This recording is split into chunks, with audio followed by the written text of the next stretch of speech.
My parents chose my sister's baby shower over my wedding. Am I the asshole for walking away and cutting ties? I, 35 never imagined that I would be sharing my innermost thoughts on Reddit, yet here I am, lost, and turning to strangers for online guidance. Please be patient with me while I attempt to sort out the chaos that has become my family life. It's a lengthy and intricate narrative. I was raised in what I always assumed was a standard suburban American middle-class family. For the first 10 years of our life, my sister, 32F, who is 3 years younger than I am, and I were inseparable. We truly enjoyed each other's company, and our parents encouraged us to be close. For hours, we would construct intricate Lego towns, invent our own coded languages, and defend our backyard fort against fictitious intruders. We laughed a lot, shared secrets, and formed a friendship that I believed would last a lifetime during those formative years. However, things started to alter as we approached adolescence. It was mild at first, so subtle that I was unaware of it. My sister began displaying a new fiercely competitive side, not only for me but also for our parents' approval. I can recall when I first became aware of it. I had just joined the junior varsity baseball team at the age of 14. My parents were preparing a small celebratory supper, and I was ecstatic. My sister unexpectedly revealed that she had been selected to represent her class in a city-wide art competition the morning of the dinner. My celebration quickly became a shared occasion, with the majority of the attention being on her rare opportunity. These attacks increased in frequency and sophistication over time. Whenever our dad had a pastime that month, she would suddenly get interested in it. She would be honing her swing every day if he started playing golf. My sister became an avid reader and was always eager to discuss the newest book when Mom started a book club. I attempted to dismiss it as typical sibling rivalry, but it was more than that. She would force our parents to make a decision by scheduling significant occasions on the same days as my activities. For example, Mom thoughtfully planned a family movie night for my high school graduation celebration. Or she arranged a charity bake sale on the day of my state championship baseball game. This behavior was not entirely unknown to our parents. She always had an excuse ready when they called her out on it. I didn't realize, or it just worked out that way, she would explain with a completely innocent look. With one parent attending each function, they would typically wind up splitting their attention. When they had to make these decisions, I could see the remorse in their eyes, but it didn't alter the reality that they were being controlled. The competition continued as we grew older. It simply changed. My sister seemed to spend her entire life conforming to our parents' expectations, while I followed my passion for technology and developed a career in the field. Despite being accepted to her desired school, she decided to attend the college they recommended. She gave up her personal hobbies to pursue the career they were always discussing. Instead of dating the creative types she used to be attracted to, she even dated the kinds of men they liked. Please understand that I adore my parents. Even when I took a different route than they had in mind, they have always been there for me. They celebrated my promotions, assisted me in moving into my first apartment, and were always ready to offer guidance. But when it came to my sister, there was always this undercurrent of approbation. Although they would never express it directly, they were clearly proud of the decisions she made. Their excitement when she called with news was evident, as did the way they would boast about her to their acquaintances. A few years back, while we were both at home for the holidays, I made an attempt to discuss it with my sister. I questioned her about if she was actually content with the decisions she was making and whether this was the life she had always desired. I was shivered by her response. "You don't get it, do you?" With a smile that stopped short of her eyes, she said, "You win like this. You get what you want when you give them what they want. I suppose you've never been excellent at the game, but it's not difficult." I was plagued by that conversation for years. It helped me comprehend that my sister, with whom I had constructed forts and developed coded languages, was no longer with me. Someone I hardly recognized took her place, someone who viewed our familial ties as a contest to be won. Let's fast forward to the present. I've been dating my girlfriend for 5 years, and we are recently engaged, 33F. We became inseparable after meeting at a computer convention and connecting over our love of obscure sci-fi series. She is intelligent, compassionate, and has supported me through all of the family strife. We've developed a life together, and last year I made the proposal. I was so happy that I couldn't wait to tell my relatives about it. My parents' response was, at best, ambivalent when I phoned them first. Naturally, they applauded me, but their enthusiasm was noticeably lacking. The first thing my mother asked was, "Have you told your sister yet?" It hurt, but I dismissed it, blaming the surprise for their muted response. My sister, who had been employed overseas by a big corporation, reported that she had been married in a small ceremony abroad around the same time. We were unable to go because of travel restrictions and the pandemic. I could see the guilt gnawing at our parents, who were horrified that they had missed it. They spoke about how they could make it up to her and planned a late celebration over the course of several hours of video conversations. My sister then revealed yet another shocking fact a few months ago. She was expecting a child and would be returning to the United States for a prolonged stay. For 6 months, she and her husband, 34M, would be living with our parents, working from home, and getting ready for the baby. I was initially pleased for her. She is still my sister despite our complex relationship, and it was exhilarating to consider becoming an uncle. In an attempt to connect with my prospective niece or nephew, I even began to look at onesies with geeky messages. Then, however, things began to deteriorate. My parents appeared disinterested and preoccupied when I attempted to include them in the wedding planning process. The topic of my sister's pregnancy or her impending visit somehow came up in every conversation. They would wind up talking about how they were redoing the guest room for my sister's stay when I called to ask their opinion about venues. They had missed her wedding, after all, so I tried to be empathetic, but it was annoying. I recall one extremely depressing event. Finally, I had located the ideal location for the wedding, a stunning lakefront resort that my fiancé and I adored. My mom and I were on the phone when I enthusiastically described the location and asked if she and Dad would want to join us for a visit. What did she say? "That sounds lovely, honey, but we have a lot going on that weekend. We promised to be there via video call for your sister's first ultrasound." You get it, don't you? Though not in the sense she intended, I did comprehend. I realized that, once more, my sister's life was becoming more important than mine. I realized that even if she was on the other side of the globe, she could still ruin my moments. Last week was the real hit. The day of my wedding coincided with my sister's announcement that she was throwing a baby shower. She gave me the naive expression I was all too familiar with when I confronted her about it. She remarked, her voice brimming with fictitious worry, "Oh, I didn't realize that was your wedding date. However, it's the only day that works for everyone, and I'll be returning to my country shortly after. I take it you can adjust the date. You haven't even sent out invitations yet." However, invitations had been sent out. We had paid many non-refundable deposits, reserved the space, and engaged caterers. Not only was it inconvenient to change the date, but it was now all but impossible. I was enraged. This was my wedding day, the day my fiancé and I had been fantasizing about and planning for months, not just some high school function that she could ruin. I summoned a family meeting right away to resolve this. From the beginning, the family meeting was a complete failure. The tension was evident when we assembled in our parents' living room. Sitting next to me, my fiancé placed a comforting hand on my knee. Our parents occupied the armchairs, appearing uneasy, while my sister and her spouse occupied the opposite couch. I began by outlining the significance of this day for my fiancé and me, how we had been preparing for months, and how upset we were that my sister had chosen the same day for her baby shower. I outlined every realistic reason why we couldn't alter the date, including the out-of-town guests who had already booked their trips, the deposits, and the invites. My sister's countenance changed as I was speaking. The phony innocence had vanished, and in its stead came a calculating expression that I was all too familiar with. She began her counter-argument as soon as I was done.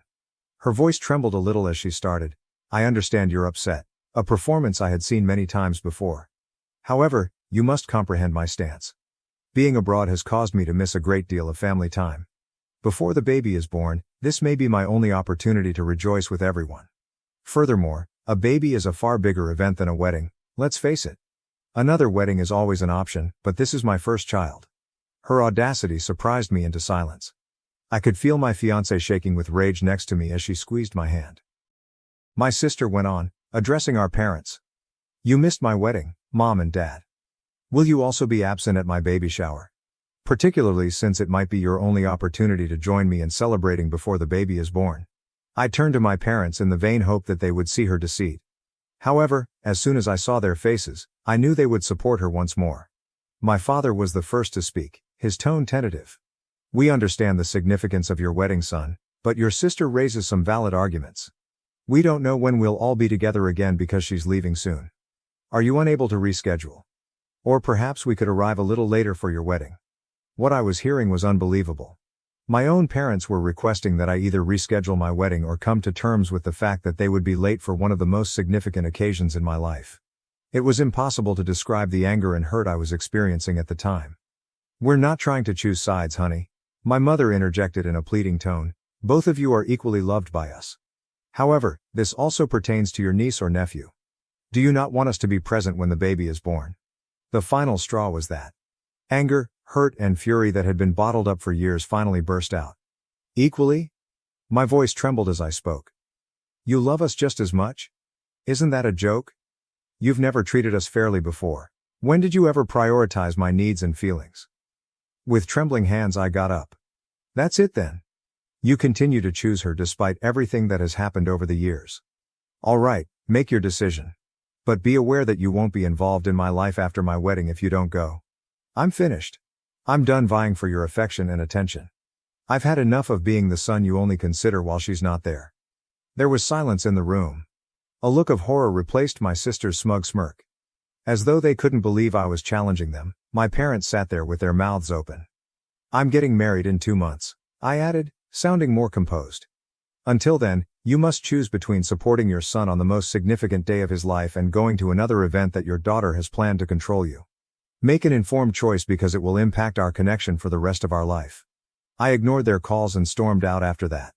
My fiancée trailed behind, her expression a mixture of pride and surprise. She hugged me while I sobbed when we got home. All those years of feeling inferior and seeing my sister take advantage of our parents came tumbling down. A week later, I'm still steadfast in my choice. I've made it plain to my parents that their decision will have long-term repercussions and my wedding is in 2 months. They have been phoning and texting me, alternating between begging and guilt-tripping, but I refuse to back down. Although she believes I should keep the possibility of reunion open, my fiancé supports me. While some people believe I'm exaggerating, others believe it's time for me to advocate for myself. My need for self-respect and my affection for my family are at odds. Am I the jerk for giving my parents this ultimatum, Reddit? Is this the proper thing to do or am I overreacting? From here, how do I proceed? I feel as though I'm at a crossroads and that I will lose something important whichever route I go. However, I also feel like I'm defending myself and my future family for the first time in a long time. Any guidance or viewpoint would be much valued. Update 1. After a hectic few weeks since my previous article, I thought I should give you all an update. I want to start by saying thank you to everyone who left a comment on my initial post.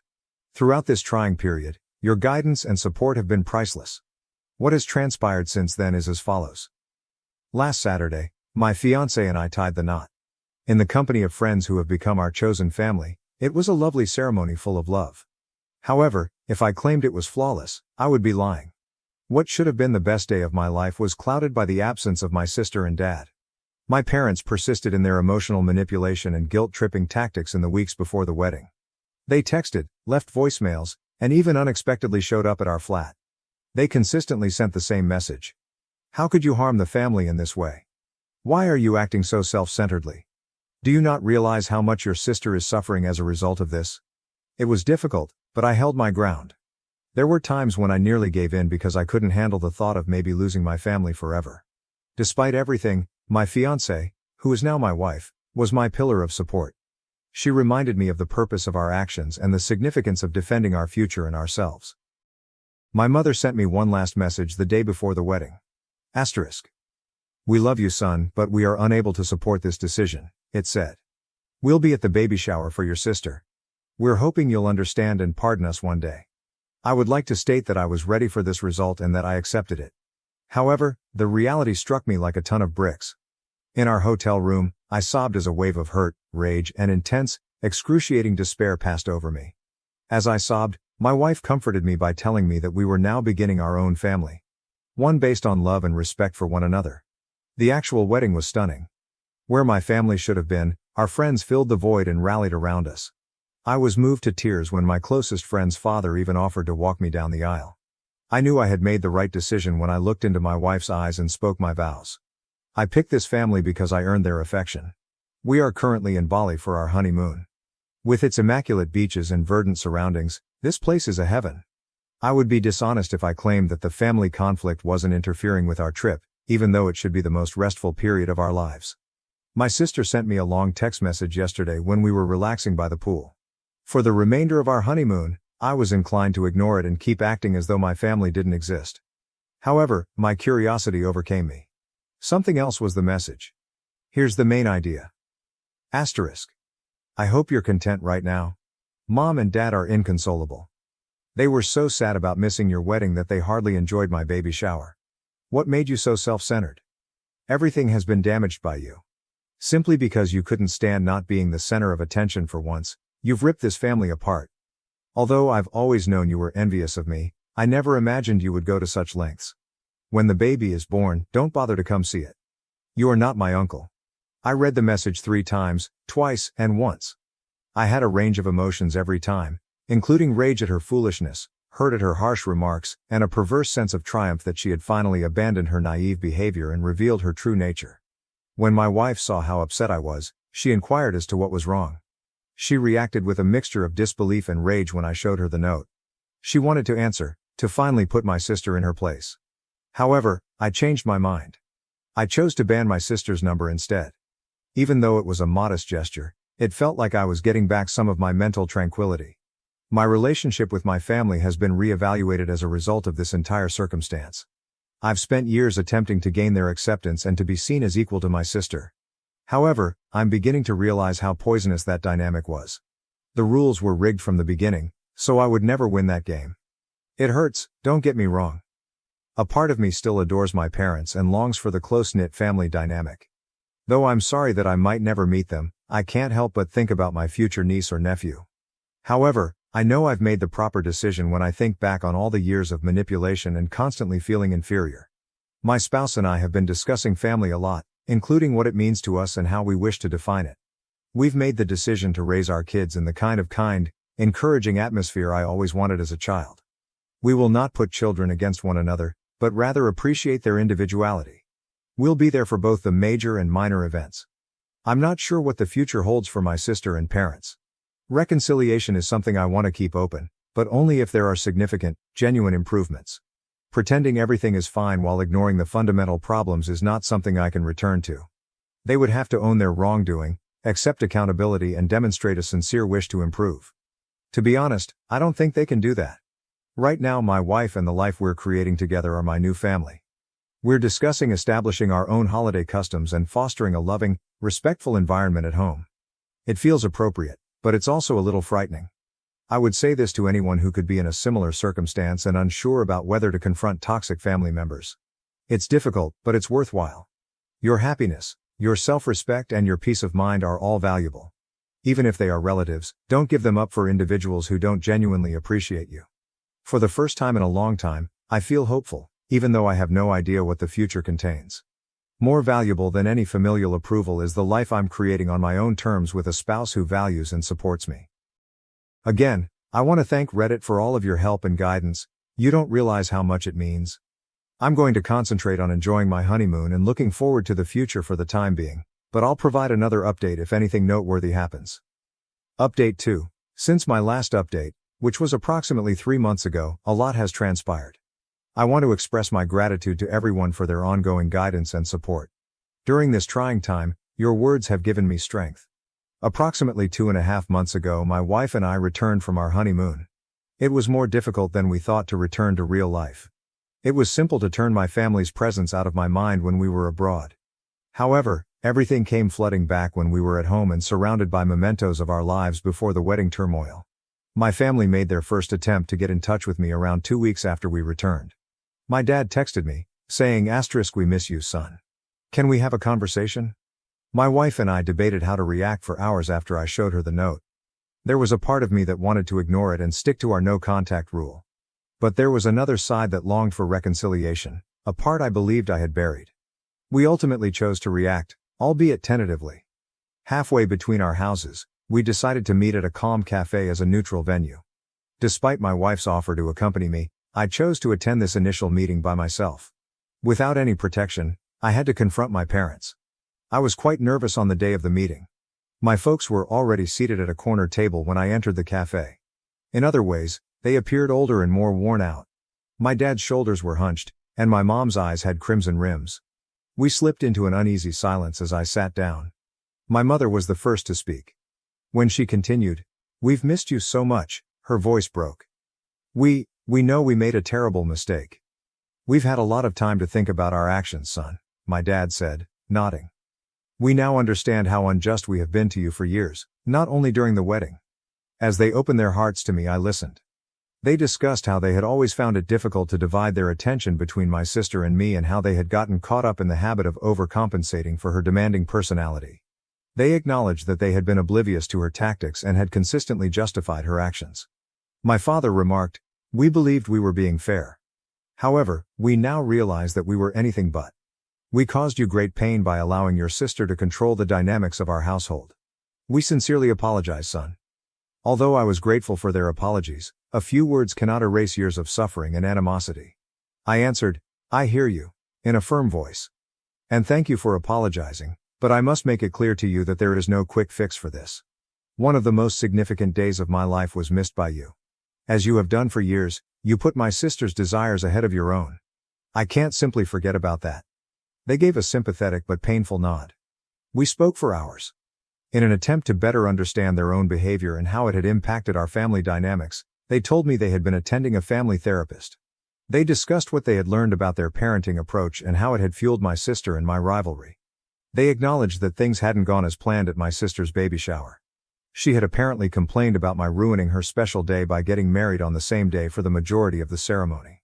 They had been aware of her tendency toward selfishness as a result of her actions. "We've started setting boundaries with her," my father wrote. "She's not handling it well, and it's not easy. However, we now acknowledge that we have tolerated her behavior for far too long." By the end of our meeting, I felt as though healing was conceivable, though not quite. I committed to keeping in contact with them and making modest efforts to mend our connection. We agreed that my wife would be involved in our conversations and scheduled monthly dinners and weekly phone talks. Regarding my sister, she sent me an email a week following our meeting with our parents. This was the subject line: "I apologize." To put it mildly, I was dubious. I wasn't sure I wanted to hear anything she had to say after her harsh texts on our honeymoon. However, my curiosity overcame me and I clicked on the email. It was unexpected. She wrote, "Brother, I have a significant apology to make to you. For years, I have been egotistical, cunning and plain mean to you. I constantly reminded myself that I was only playing the game and doing what I had to do to advance. However, I now realize that I was simply acting like a bad sister and a horrible person overall. To be honest, I've always envied you. You've always exuded confidence and competence. While I molded myself into what I believed our parents wanted, you followed your passions and created the life you enjoy. I was angry with you because you were free to be who you were and yet be appreciated. I am aware that this does not justify my actions. There is no justification for the way I have treated you, particularly during your wedding. I gravely damaged you by allowing my hatred and jealousy to impair my judgment. I'm currently attempting to resolve my problems in treatment. I'm coming to accept accountability for my deeds and to cease attributing my own failures to other people. I don't think I deserve forgiveness, so I don't expect it. However, I wanted to express my sincere apologies for everything. I hope that one day we will be able to resume our relationship, this time one that is based on respect for one another and true love. Best wishes on your nuptials. I hope the two of you are content with each other. Your sister." I tried to process my emotions by reading the email multiple times. I hadn't heard anything that sincere from my sister in a long time. My wife and I spoke about it for a long time after I showed her. I ultimately made the decision to reply, however succinctly. I told her that I valued her honesty and thanked her for apologizing. I clarified that although I'm not yet ready for a relationship, I'm happy she's seeking support and improving herself. Although I made it apparent that it would take time and be on my terms, I kept the door open for future communication. That's the current situation. I'm repairing my relationship with my parents in a cautious manner. My sister and I are currently in a holding pattern, however we may eventually get back together. Together, my wife and I are stronger than ever as we navigate these turbulent familial waters. I'm not gullible enough to believe that everything has been resolved. We have a long journey ahead of us, filled with challenging discussions and emotional obstacles. However, I feel optimistic about my family ties for the first time in a long time. I want to share this with those of you in similar circumstances. Advocating for oneself can result in positive change, but it can also be difficult. Setting limits, demanding respect, and putting your own health first are all acceptable. Additionally, if sincere attempts are made to resolve the problems, it's acceptable to remain receptive to reconciliation. Once again, I want to thank everyone for their support along this trip. Your words of wisdom and kindness have been priceless. Because of this group, I feel more prepared to face the future, even if I have no idea what it will bring. I was sidelined by my family's favoritism toward my adopted sister until her shocking true identity was revealed at my birthday party. Family trouble has plagued me, 35F, for as long as I can remember, but recent events have now gotten to the breaking point. I feel like I'm drowning in hurt, uncertainty and hatred right now, so I'm hoping anyone who has experienced a similar circumstance may offer some guidance or insight. To put things in perspective, my adopted sister, 34F, is just 1 year younger than myself. She was adopted by our parents when she was a newborn, and I have spent my entire childhood with her. That would seem to bring us together, like a couple, but the truth is far from that romantic notion. It was evident from my very first recollections that our parents gave preference to my sister. They lavished her with attention, gave her everything she desired, and appeared to listen intently to everything she said. When I proudly showed my mother a sketch I had done when I was 5 years old, she dismissed me since my sister was reciting the alphabet for the 100th time. Although it might not seem like much, it was a sign of a pattern that would shape our family's dynamics for many years to come. The distance between us just got wider as we got older. My sister had trouble reading in elementary school, and our parents worked with her for hours every night. Even though I did exceptionally well in school, I seldom ever got more than a passing good job on my report cards. My sister had a dance recital in middle school, so my parents were not there at the award ceremony when I won the scientific fair. That was always the case. Her wants, accomplishments, and hardships all came before mine. I don't want to imply that I was abused or neglected in the conventional sense. Our fundamental necessities were always satisfied, including having a roof over our heads and food on the table. However, the emotional neglect was genuine and extremely distressing. Early on, I discovered that being flawless, achieving, excelling, was the only way to garner any attention in our home. So I did just that. With an almost obsessive zeal, I immersed myself into my studies. In high school, I was cooped up in my room preparing for AP exams and filling out my college applications while my sister was out at parties and hanging out with friends. It was worthwhile. I received a half scholarship to a prestigious university. This will finally make my parents proud, I thought. However, instead of applauding my accomplishment on the day I departed for college, they fussed more about how my sister would handle my absence. College was enlightening. I was evaluated entirely on my own merits, not in relation to my sister, for the first time in my life. I made true friends who appreciated me for who I was, and I flourished both socially and academically. I obtained a position at a prominent company after graduating with honors. With unwavering resolve, I ascended the corporate ladder during the ensuing 10 years. My inner voice, which still yearned for my parents' praise, propelled me to every advancement and accomplishment. I'm pleased of what I've accomplished and currently work for a Fortune 500 firm in a senior management role. However, that pride is constantly laced with resentment because my family never seems to be satisfied with whatever I achieve. In contrast, my sister has never truly settled into a profession and has alternated between jobs. She still resides with our parents, who provide her with both emotional and financial support. My parents may have been pleased by my accomplishment, but it appears that it has just strengthened their partiality for my sister. They constantly offer justifications for her lack of focus, such as, she's just trying to find her passion. Or not everyone needs to climb the corporate ladder to be happy. At the same time, if my achievements are recognized at all, they are frequently greeted with a lackluster congrat. Our family relationships have been damaged in every way because of this dynamic. Family get-togethers are a minefield of barely veiled bitterness and passive-aggressive remarks. I've made an effort to discuss my feelings with my parents, but they consistently brush them off as envious or too sensitive. As for my sister, she seems to take great pride in her preferred position and frequently makes disparaging comments about me being married to my job, or too busy for family. I've been in therapy for years in an attempt to resolve these problems, boost my self-esteem, and establish sound boundaries. But every encounter with my family seems to set me back, regardless of how much progress I made. I've thought of severing all connections, but it would be devastating to lose my family, dysfunctional as they are. This leads me to last week's events, which have caused me to reevaluate every aspect of my relationships with my family. As is customary, our parents threw my sister a lavish birthday celebration. Friends, extended family, and even some of her former classmates were invited. With catered food, an open bar, and even a live band, the house was decorated as though it were a wedding ceremony. As a comparison, last month's birthday was celebrated with a little dinner for the four of us, during which the most of the discussion focused on my sister's most recent business venture, a pet-related social media app that she believes will be the next big thing. After approximately 2 minutes, my parents' eyes drifted away as I attempted to discuss a significant project I'm overseeing at work. I made an effort to blend in at the party. I tried my best to encourage my sister on her special day by interacting with family members in a courteous manner and striking up little conversations. However, as the evening went on, I sensed the old bitterness rising within me. It wasn't just the extravagant celebration. It was also the way our parents showered her with praise, how family members inquired about her life while hardly noticing mine, and how she absorbed all the attention as if it were her natural inheritance. In an attempt to calm the anxiety attack I could see coming on, I found myself withdrawing to a corner and drinking a glass of wine. When she saw how upset I was, a cousin came to see how I was doing. With sincere concern in her voice, she inquired, "Are you okay?" For the first time that evening, someone had taken the effort to inquire about my well-being. I started to reply, but my sister's voice broke through the throng before I could. She raised her voice and tapped her glass with a spoon, saying, "Attention everyone. I'd like to make a toast." As everyone's attention was drawn to my sister, the room became quiet. She was a little shaky on her feet, and her cheeks were flushed, which indicated that she had consumed a significant amount of alcohol. As she began her address, she was still able to put on a convincing smile. Initially, it appeared to be a standard birthday greeting.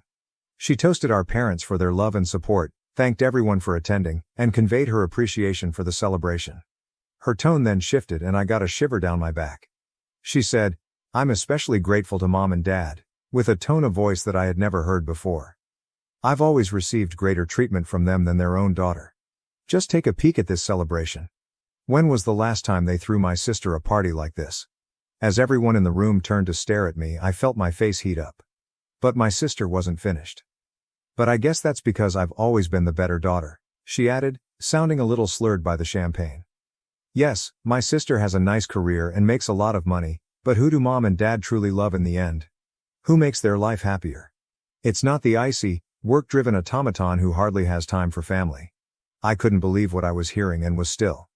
With the exception of a few painful coughs and my sister's voice, which seemed to get louder by the second, the room had become eerily quiet. She said, "You know, it's funny," with a tiny wobble. Everyone constantly praised my sister's intelligence and her potential for success, but look at us now. I'm here with family and friends who genuinely care about me, while she's by herself, married to her job. I turned to our parents in the hopes that they would intervene and put an end to this vicious act. However, they only sat there, appearing uneasy and doing nothing to stop it. I had never felt more alone in my life than I did at that precise time. My sister continued to babble, criticizing every element of my life, including my appearance, the fact that I didn't have a romantic partner, and even the suggestion that I succeeded in my work by sleeping my way to the top. I felt myself getting smaller with every word, years of repressed hurt and rage threatening to blow up. My aunt, our mother's sister, stepped up just as I was about to burst into tears and thought I could take no more. She had a determined and angry expression on her face. I was standing when she approached and gave me an envelope. Her voice broke the tension in the room as she stated, "Don't open this until I'm done talking." Her eyes were flaming as she turned to face the throng. The scene that followed resembled a scene from a soap opera. According to my aunt, my sister wasn't taken from a foster home. She was her biological daughter. It seems that my aunt wasn't prepared to become a mother when she became pregnant suddenly in her early 20s. She requested my parents to adopt the child instead of ending the pregnancy. My aunt continued, "I thought I was doing the right thing," her voice trembling with passion.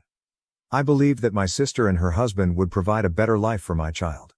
I believed she would develop into a nice, caring person who was appreciative of her life. However, instead." She turned to face my sister, who had turned completely white. "Instead, you've developed into a conceited, self-centered brat who believes it's acceptable to make fun of her sister in public. I've watched this familial dynamic unfold for years, and I can no longer keep quiet about it." Chaos broke out in the room. Screaming, my sister demanded to know whether it was true. Our parents were shooting daggers at my aunt while attempting to soothe her. Family members were pointing and muttering. And me? I felt as though the earth had vanished from beneath me as I stood there, gripping the envelope. Once more, my aunt's voice broke through the cacophony. My aunt expressed her dismay, saying, "I always thought that if my daughter was being raised by my sister, she would grow up to be a wonderful person. But obviously, I was mistaken. No good person would ever attempt to make their sister look as bad as you just did." Then, turning to face me, she instructed me to open the packet. There was a blank check inside. My aunt told me to fill in whatever amount you want. I had planned to give this to her as a birthday gift, but after seeing how she's turned out, I have no interest in rewarding that behavior. My aunt then left, leaving a startled quiet behind her. It was short-lived. In an attempt to take the check out of my hands, my sister lunged at me. She was so hysterical that our parents had to physically restrain her as she shouted and sobbed. It was more than I could handle. I fled to my room, shut the door, and sobbed. Years of suppressing my hurt and bitterness and feeling inferior came rushing out.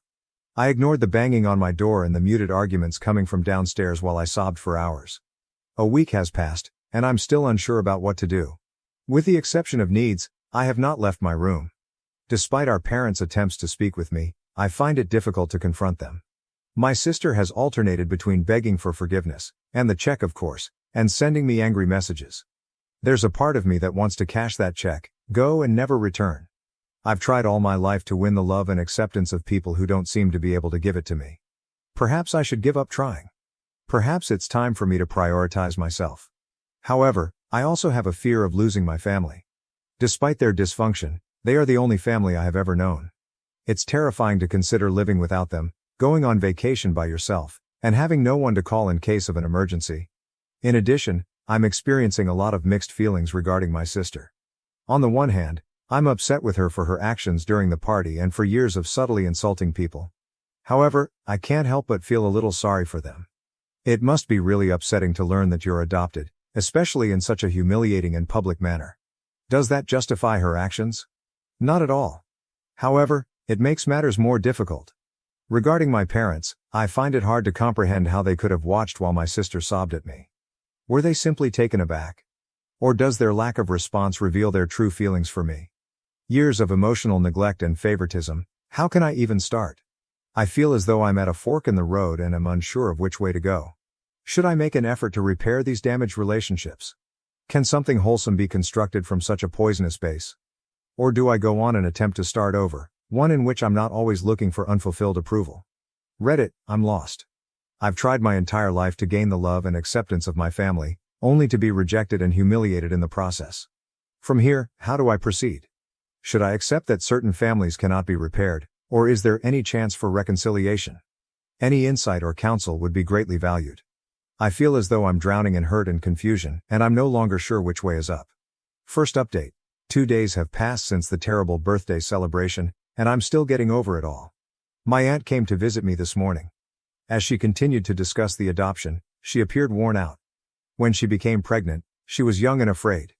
It seemed like the ideal option for my parents, who had been trying for another child. To keep everyone safe, they decided to keep it a secret. For years, she had been accumulating money with the intention of transferring it to my sister when she was ready to be self-sufficient. She came to the realization that I was more deserving after the party. She gave me an empty check. I felt both guilty for stealing something intended for my sister and justified that someone recognized the unfair treatment. Despite my attempts to decline, my aunt persisted, claiming it was back pay for emotional labor. That evening, I decided something. I checked into a hotel across town, packed my luggage, and left my folks a note. I needed time to reflect. I ignored the calls and messages from my relatives throughout the course of the following several days. I performed some introspection, talked to my therapist, and sought advice from a financial advisor regarding the check. I sent my folks an email 5 days later. I assured them I needed time but was secure.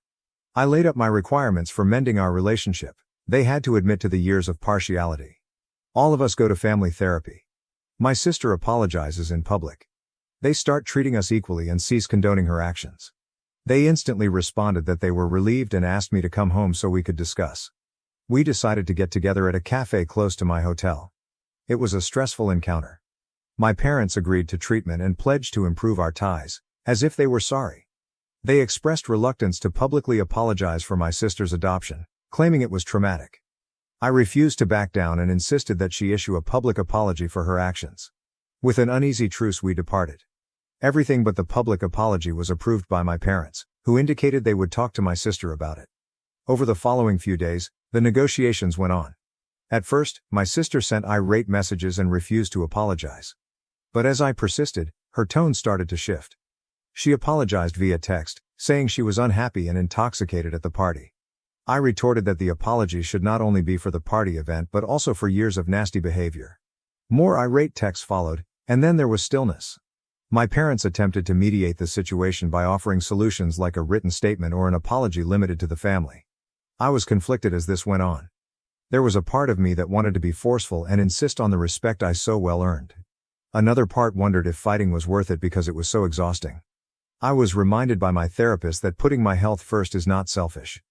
Setting boundaries, she stated, is necessary for healthy relationships. I've made the decision to offer my family one final opportunity to comply with my demands. I'll use my aunt's check to start over somewhere else, away from family strife and past hurts, if they are unable to. I'm feeling both nervous and optimistic as I get ready to give this order. Whatever occurs will influence my life and relationships in the future. I'm hoping I'm making the correct decision. I will update you. I appreciate everyone's support. Knowing that I'm not fighting this battle alone is reassuring. Second update. Since my last update, which was a week ago, things have drastically changed. I've made the decision to revoke the terms I established for reconciliation, but not for the reasons you may expect. After arguing with my family for days, I came to the conclusion that their attempts at compromise were more about minimizing the harm than showing sincere regret. Increasingly manipulative, my sister's apology texts alternated between gaslighting and guilt tripping. "You're tearing this family apart," she'd write, and then, "I don't even remember what I said at the party. Are you sure you're not exaggerating?" In the meantime, my parents persisted in trying to reach a solution that seemed to ignore the true problems rather than deal with them. They objected to the concept of admitting their part in creating this unhealthy relationship and instead proposed a private family gathering where my sister would provide an apology. I started to lose sleep, check my phone frequently, and get nervous whenever it buzzed as the pressure increased. It became evident that my mental health was suffering as a result of this negotiation. At that point, I decided to remove my conditions, not because I believe they are irrational, but rather because I now understand that meaningful change cannot be coerced or negotiated. My family just isn't there yet, and it must originate internally. I wrote my parents a quick email. "I'm rescinding my previous conditions. I need space and time to heal. Please respect my wishes and don't contact me for a while." They reacted with astounding speed. The volume of calls, texts, and voicemails on my phone surged. I had to ask security to take them out of my office once they arrived. They also reached out to a few of my pals in an attempt to persuade me to return home. "We love you, please come home. How can you do this to us? And your sister is devastated. She's not eating," were among the desperate, angry, and manipulative texts they sent. Emotional warfare has been going on nonstop. Sometimes the guilt is unbearable. Sometimes I question whether I'm exaggerating or whether I should just go home and try to forget everything. However, I also recall the years I spent feeling invisible, having my accomplishments disregarded, and seeing my sister consistently given preference.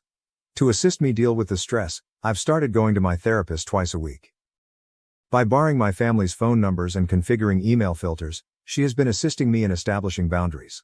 Although it seems drastic, it's essential for my mental health at the moment. My workplace has turned into a haven for me. To avoid returning to my empty flat, I've poured myself into tasks and stayed late at work. Some of my coworkers have expressed concern after noticing the difference in me. Even if I can't adequately describe the circumstances, I appreciate their support. I still haven't paid my aunt's check though. As a continual reminder of the decision I must make, it rests in my desk drawer. To show that I don't need their money or approval, I feel like tearing it up. Some view it as a lifeline, an opportunity to start over somewhere new. I've begun looking at employment prospects in other cities and even other nations. It is both exciting and frightening to consider a whole transformation. Was it truly possible for me to start afresh and leave everything behind? I'm taking things day by day for the time being. I'm getting better at accepting the unease that comes with uncertainty and having faith that I'll know what to do when the time comes. Certain days are more difficult than others. Sometimes I miss my family so terribly that it hurts my body. However, there are also unexpectedly peaceful moments when I notice that my breathing is easier than it has been in years. I am aware that this voyage is far from finished. There will be more emotional obstacles to conquer and more challenging choices to make. But I'm prioritizing myself for the first time in my life. It feels right, but it's also unpleasant and uncomfortable. I appreciate all of your ongoing help and guidance. Having this place to process and share is more important than you may realize. When I have more to report, I'll provide another update. I'm concentrating on getting better and finding my identity outside of my family's shadow in the interim. Third update. 3 weeks have passed since my last report, and things have significantly worsened. When my sister unexpectedly showed up at the door last Saturday when we were visiting my aunt, we were taken aback. She stormed in, obviously drunk and furious, yelling, "You've ruined everything. You are attempting to take my life after stealing my mother." The stench of alcohol was overpowering, and her eyes were crazy. My aunt and I had to hold her back as she lunged at me. Allegations were made by my sister, who said I had always been envious and had turned everyone against her. Even after everything that had transpired, the hatred in her voice was startling. I was shocked by my aunt's response. Her normally composed manner had vanished. "You need to leave now," she said forcefully, her face hardening as she dragged my sister out of the house. My sister resumed her tirade outside, attracting neighbors' attention. "My mother is not you," I heard her shout at my aunt. "I was exposed to you. You can no longer act as though you care." A few of the neighbors threatened to contact law enforcement. My sister eventually pulled away in her automobile. My aunt was clearly shaken within. She revealed that she struggled with guilt over the adoption during our hours-long conversation. She had believed that telling the truth would fix things, but she now understood that the harm was much more extensive. "I believed I was acting appropriately," she muttered. "However, I might have just made things messy for everyone. Wide-ranging effects have resulted from the occurrence." Later, my parents called in a rage, accusing me of trying to ruin our family and inciting my aunt against my sister. I tried to explain things to them, but they refused. Members of the extended family have taken sides, causing the family to become severely divided. What started out as a private issue has turned into a full-fledged family conflict. The intensity of it all overwhelms me. I feel guilty even though I know it's not my fault, but I also want to withdraw and start over somewhere else. Because of my sister's condition, my aunt is worried about my safety and has proposed that I remain with her for a bit. I'm thinking about it, but I'm afraid it could make things worse. I'm making an effort to remain somewhat normal throughout this whole ordeal. I try to look after myself, go to work and see my therapist. However, this familial conflict is a continual burden. I wonder if this will have any repercussions. Is it possible for a family to overcome such ingrained animosity and rage? Is it better to give up or is it worth trying? I'm trying to avoid getting pulled back into the pandemonium and am concentrating on my own recovery for the time being. Even though it's difficult, I'm committed to finding a solution, whether or not my family is on board. I appreciate your unwavering support, everyone. You don't realize how much it matters. When I can, I'll provide another update, ideally with more positive news. Update 4. A month has passed since my last update, and I've made some decisions that will change my life. I came to the realization that I needed to take immediate action to safeguard my mental health and create a future for myself following the tumultuous incident with my sister at my aunt's place. I've poured myself fully into my profession, asking my supervisor if I may move to another location to work for our company or take on more responsibility. I was surprised by how supportive she was. I'm currently in the running for a senior management job that would take me across the nation. It's thrilling as well as frightening. Along with the opportunity to oversee a large project, the new position offers a substantial wage increase. To get ready for this change, I've been working 12-hour days, going to every training session I can, and networking frantically.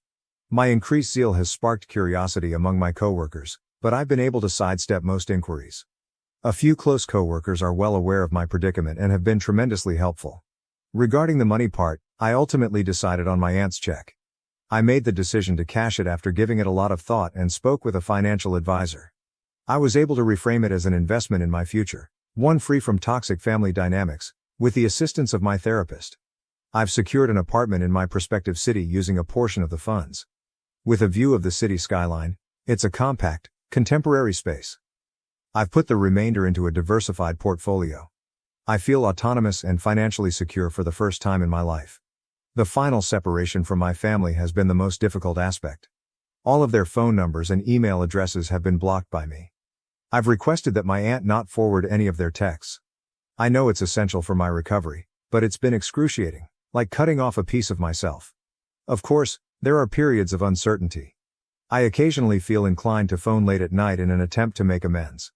However, I then recall the years of gaslighting, the ongoing sense of inferiority, and the violent altercation at my aunt's house. It makes me more determined to keep going. I recently began seeing a new therapist who focuses on estrangement and familial trauma. She has been assisting me in overcoming my sadness and guilt. To replace the family-centered customs I've left behind, we're concentrating on establishing a new network of support and developing new ones. Additionally, I've joined a support group for those who are separated from their relatives. It has been both upsetting and consoling to hear their stories. I've learned that I'm not the only one going through this and that you can have a happy life without the family you were born into. Regarding my aunt, we have kept up our friendship while setting clear limits. She doesn't try to act as a mediator and accepts my decision to break off contact with the rest of the family. Although her assistance has been priceless, I'm careful not to rely on her too much. I feel a mixture of exhilaration and apprehension about the future. Though intimidating, the idea of starting over in a new place with a demanding new job and no family safety net is also freeing. I feel for the first time that I am living my life according to my own terms, free from societal norms and familial expectations. I've begun pursuing new interests and pastimes that I never had time for while I was preoccupied with family matters. I've joined a local hiking group, I'm learning how to cook, and I'm even thinking about painting. I've not felt this at peace in years as I pack up my flat and get ready for this new phase. Yes, I am saddened by what I have lost, but I am also hopeful about the future. I'm no longer the neglected kid or the family's scapegoat. I am only me, paving my own way. I want to thank everyone for their support along this journey. You have no idea how much your words of support have meant. My last update will be this one. I should put this chapter behind me and concentrate on writing the next one. Good luck to me. Sister pushes pregnant me down the stairs as a prank. Parents threaten to disinherit me for pressing charges. I ended up in the hospital after my sister shoved me down the stairs during her party, claiming it was a harmless joke. My parents are now threatening to take away my inheritance if I file a complaint. I am 4 months pregnant at the moment, 28F. For the past 2 years, Newton, my spouse and I have been attempting to conceive. To be honest, there were times when we thought we might not make it. The wait seemed to go on forever. Then, somewhat unexpectedly, we learned what I was expecting. Given all of the challenges we've faced thus far, this pregnancy holds immense significance for us. The fact that we will soon be welcoming our first child into the world makes us incredibly happy. Newton and I decided to be extra careful this time because I've had miscarriages in the past. We made the decision to conceal the pregnancy until we were positive that everything was going according to plan in order to protect our emotional health. If for whatever reason, we also lost this pregnancy, we wanted to shield ourselves from the extra pain of having to grieve in public. My younger sister Elle, and my parents were unaware of my pregnancy until last week. At times, it seemed weird to keep them in the dark, but I also needed the time to think things through. From significant life events to minor triumphs, my family has always been the kind to celebrate everything. To be honest, I adore that quality about them. We've created a ton of wonderful memories together throughout the years, and it adds a special touch to every occasion. But when it comes to going to family gatherings, I've been a little aloof for the last 4 months. Given how emotionally taxing the pregnancy was, I simply needed more time for me. However, my younger sister Elle was ecstatic when she received a promotion at work last week. Last year, Elle's ideal wedding was meant to take place, but at the last minute, everything went wrong. Her ex cheated on her with one of his co-workers at his bachelor party the night before the wedding. The groom didn't even have the grace to show up and speak to Elle on the day of the wedding. Rather, one of his buddies arrived to break the heartbreaking news that he had made the decision to completely cancel his participation in the wedding. The entire scenario was really embarrassing, and our entire family was startled. It was meant to be one of the most joyful days of her life, and we had spent a lot of time getting ready for it. Elle was heartbroken. All of her hopes and excitement for her future with this man had been dashed in such a public and harsh manner. Elle immersed herself into her career after that. She used it as a coping mechanism to keep herself occupied and diverted from the pain. Although she has always been driven and ambitious, her commitment to her work increased significantly following the wedding disaster. Therefore, her recent promotion marked a significant turning point in her career and personal life. She virtually pleaded with me to come since she wanted to celebrate the occasion with a party. I could tell she truly missed having me around when she said she hadn't seen me in a long time. Additionally, I was being urged to attend by my parents, who kept urging me to do so and expressing how much it would mean to her. Given that I hadn't attended the last few family get-togethers, I really didn't want to let her down. I therefore at last consented. However, I didn't want to detract from Elle's accomplishment on her special night by being obviously pregnant and taking away the emphasis. The last thing I wanted was that. I didn't want to detract from her moment. I wanted her to experience it. But it was becoming more and more difficult to conceal as the baby bump grew. For one night though, I believed I could handle it. In order to hide my tummy, I wore a long flowing dress. I even went so far as to apply shapewear to reduce the bump as much as possible. I was determined to keep Elle and her promotion front and center. Everything appeared to be proceeding as planned when I arrived at Elle's party. I felt a little more at ease knowing that my attempts to conceal my pregnancy were successful because no one had any suspicions. When my mother saw that my arms and cheeks appeared somewhat plumper than normal, she did say anything. However, I had already considered how to respond to such circumstances, so I swiftly responded with a joke that I had simply been eating a lot lately. To be honest, I was relieved that they were less likely to detect the truth about my pregnancy and more likely to believe that I was simply putting on weight. For now, that seemed like the safer course of action. As the evening wore on, I became more and more aware of how uncomfortable I was. The celebration seemed to go on forever, and I'm not used to staying up late anymore. Newton, my husband, arrived at the party right from work and was enjoying himself. I was grateful that he continued to periodically check in with me to make sure I was doing okay. Elle and the rest of my family were having a great time in the meantime. They were having a great time dancing in the backyard and doing shots. Seeing Elle so joyful and carefree, especially after everything she's been through, made me glad. However, I began to feel nauseous, most likely due to the heat of the evening and all the greasy food. I slipped inside and found a peaceful seat on the couch after deciding I needed to escape the boisterous dancing and loud music. At that moment, my only true desire was to get home, raise my feet, possibly massage my legs, get into bed and read on my Kindle for a little while. I briefly closed my eyes in an attempt to relax and collect myself. My Aunt Mia sat down beside me at that moment, waking me up. I had fallen asleep without even realizing it. Without providing a reason, I shook my head when she offered me a glass of wine. She went on to say that I looked pregnant and that my face was nearly glowing the entire evening. I froze, unsure of how to respond. Aunt Mia is no fool, so I tried to shrug it off, avoiding eye contact and feeling uncomfortable. She asked me directly, "Are you really pregnant?" as her eyes widened in shock. Despite my inner panic, I made an effort to remain calm. In an attempt to divert her attention, I shook my head, but Aunt Mia put her hands on my stomach and her eyes brightened with total conviction. "Oh my God, darling, you are pregnant," she cried. She chuckled and drew me into an embrace. I was a little alarmed and practically begged her not to tell anyone just yet because I didn't think the time was perfect to make the announcement. However, Aunt Mia dismissed my worries. She reminded me that everyone had been eagerly anticipating this time, hoping that I would become pregnant, and demanded that the family should be informed of this wonderful news. Aunt Mia smiled at me, held my face in her hands, and reminded me that it was a family night even though I told her it was Elle's night. She told me not to overthink it and that because everyone had come together it was the ideal moment to share. Everyone was still dancing and partying when Aunt Mia got up and went outside before I could stop her.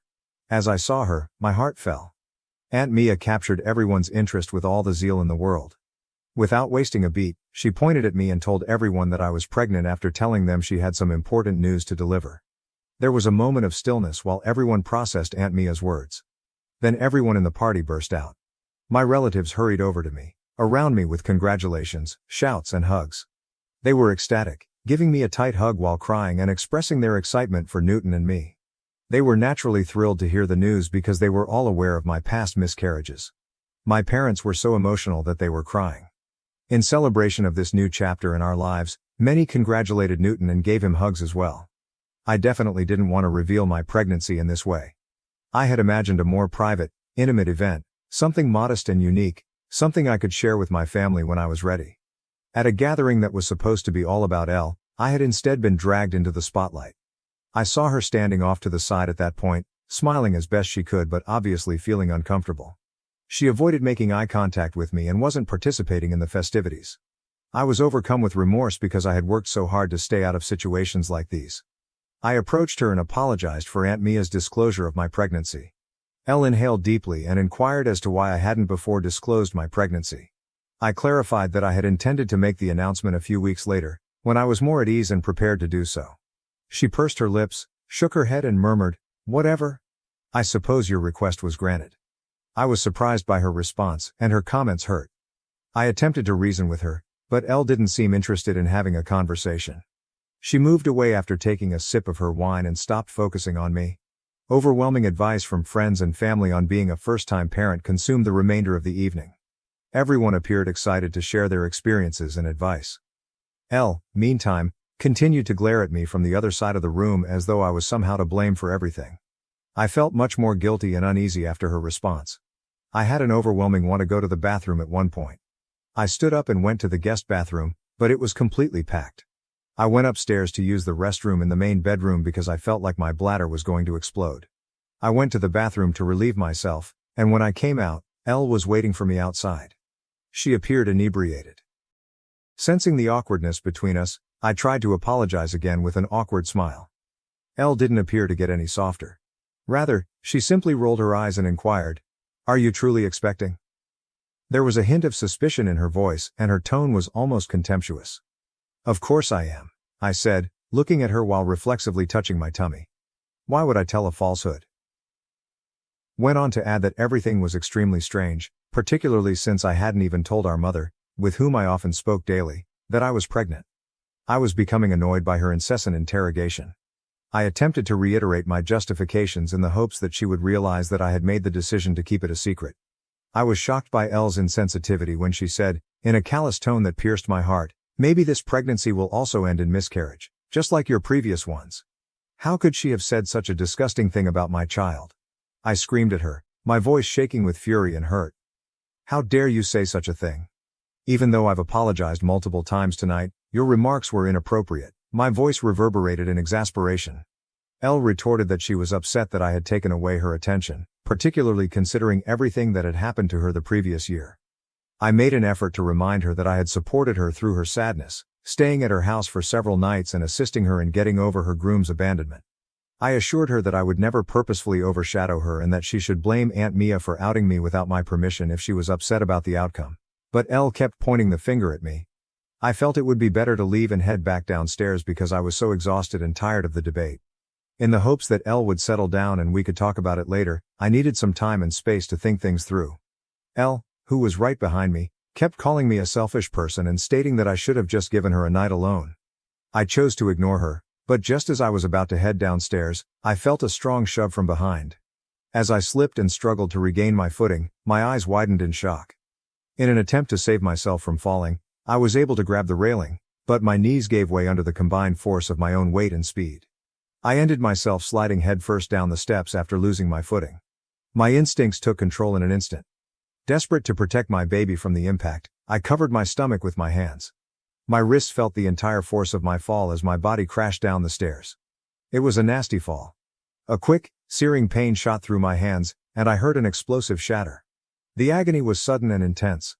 I lay collapsed on the stairs and screamed in pain. As I struggled with the unbearable pain in my wrists, my surroundings became hazy, but my top priorities were my son and if the fall had hurt him in any way. The rest of the family soon saw the chaos caused by my fall and my calls for assistance. With worried and alarmed expressions on their faces, they hurried over in a frenzy. Chaos broke out in the room as everyone sought to comprehend what had just transpired. Newton, my husband, grabbed me up right away and carried me downstairs. I continued saying that Elle had shoved me down the stairs since I was in so much pain. Everyone appeared astonished. Everyone's attention was drawn to Elle, who stood behind me, silent and with a guilty expression. She was confronted by my husband, who yelled at her for pushing a pregnant woman down the stairs.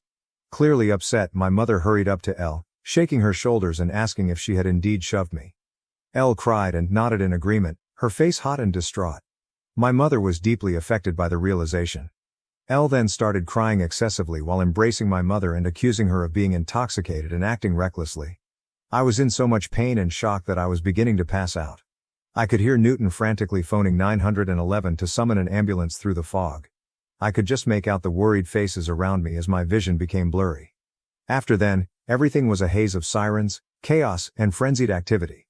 I ended up in a hospital room when I eventually came to. Newton appeared worn out as he slept in a chair next to my bed.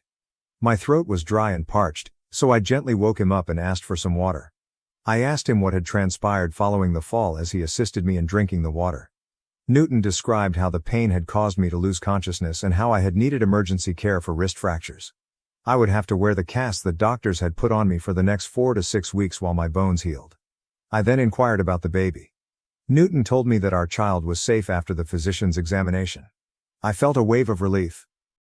Knowing that our baby will be all right made me happy.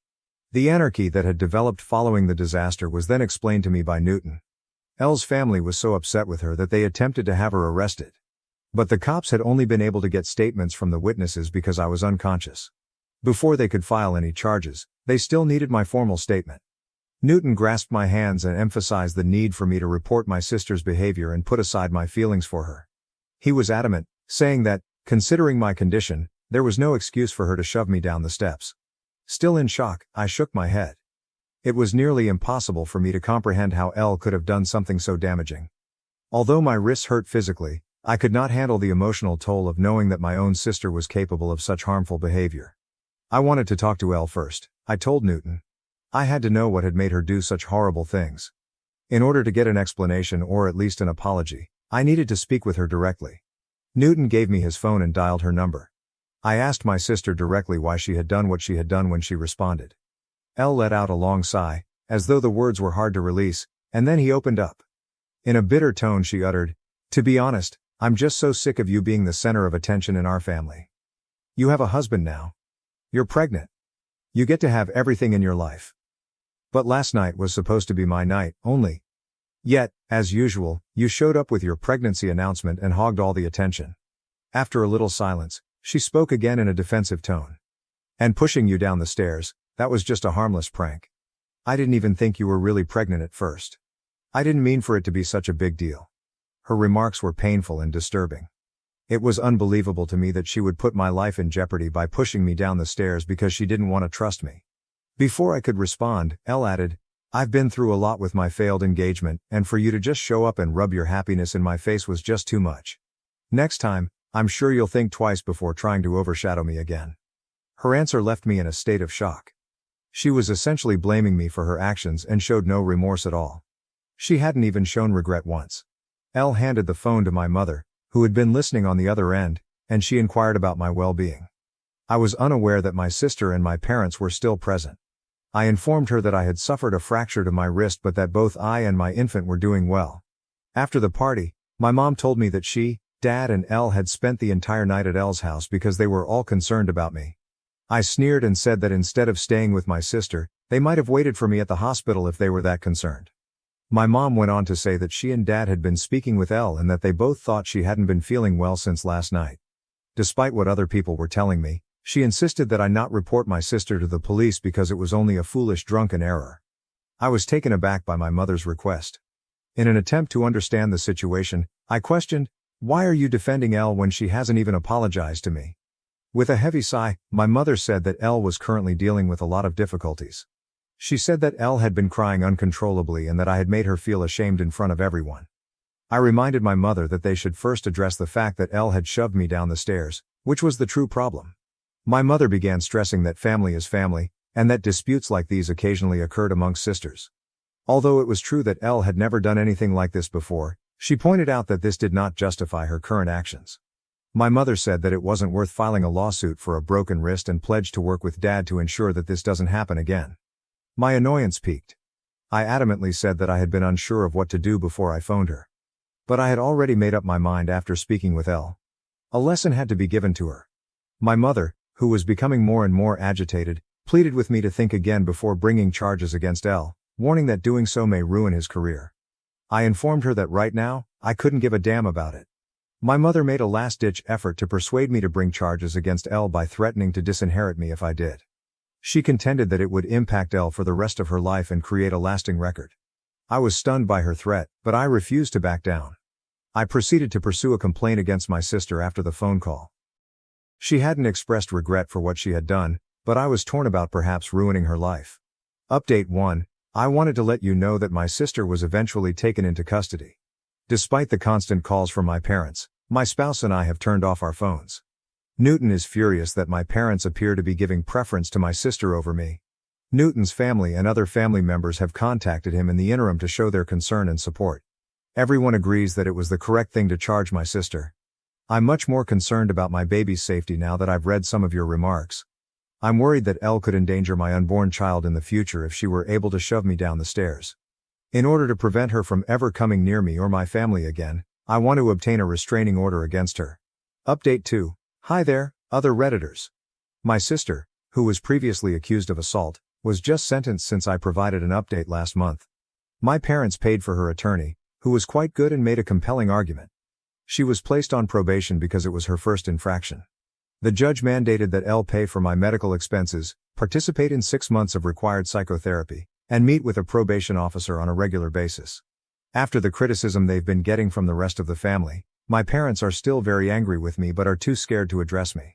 My parents urged me to protect Elle by not pursuing charges against her, And I have freely acknowledged this to everyone. My parents have received reprimands from relatives on both mine and my husband's sides. No one believes that Elle's mental health issues are a good enough reason for what she did to me, despite my parents' continued insistence on it. In order for Elle to recover, I sincerely hope that my parents will take her to visit a doctor. I've requested a restraining order after the sentencing to make sure she can't ever again come near my family or me. I honestly don't know how to respond to people who question if my sister was always kind to me when we were growing up or if perhaps I missed certain clues. Yes, we occasionally battled and had our typical arguments, but I never thought she would have such a strong grudge against me. I've always loved her dearly as her older sibling, and I never imagined that she could push me down the stairs out of retaliation. Believe me, I'm just as astonished as everyone else. I suppose it's accurate to say that those closest to us are frequently the ones that betray us.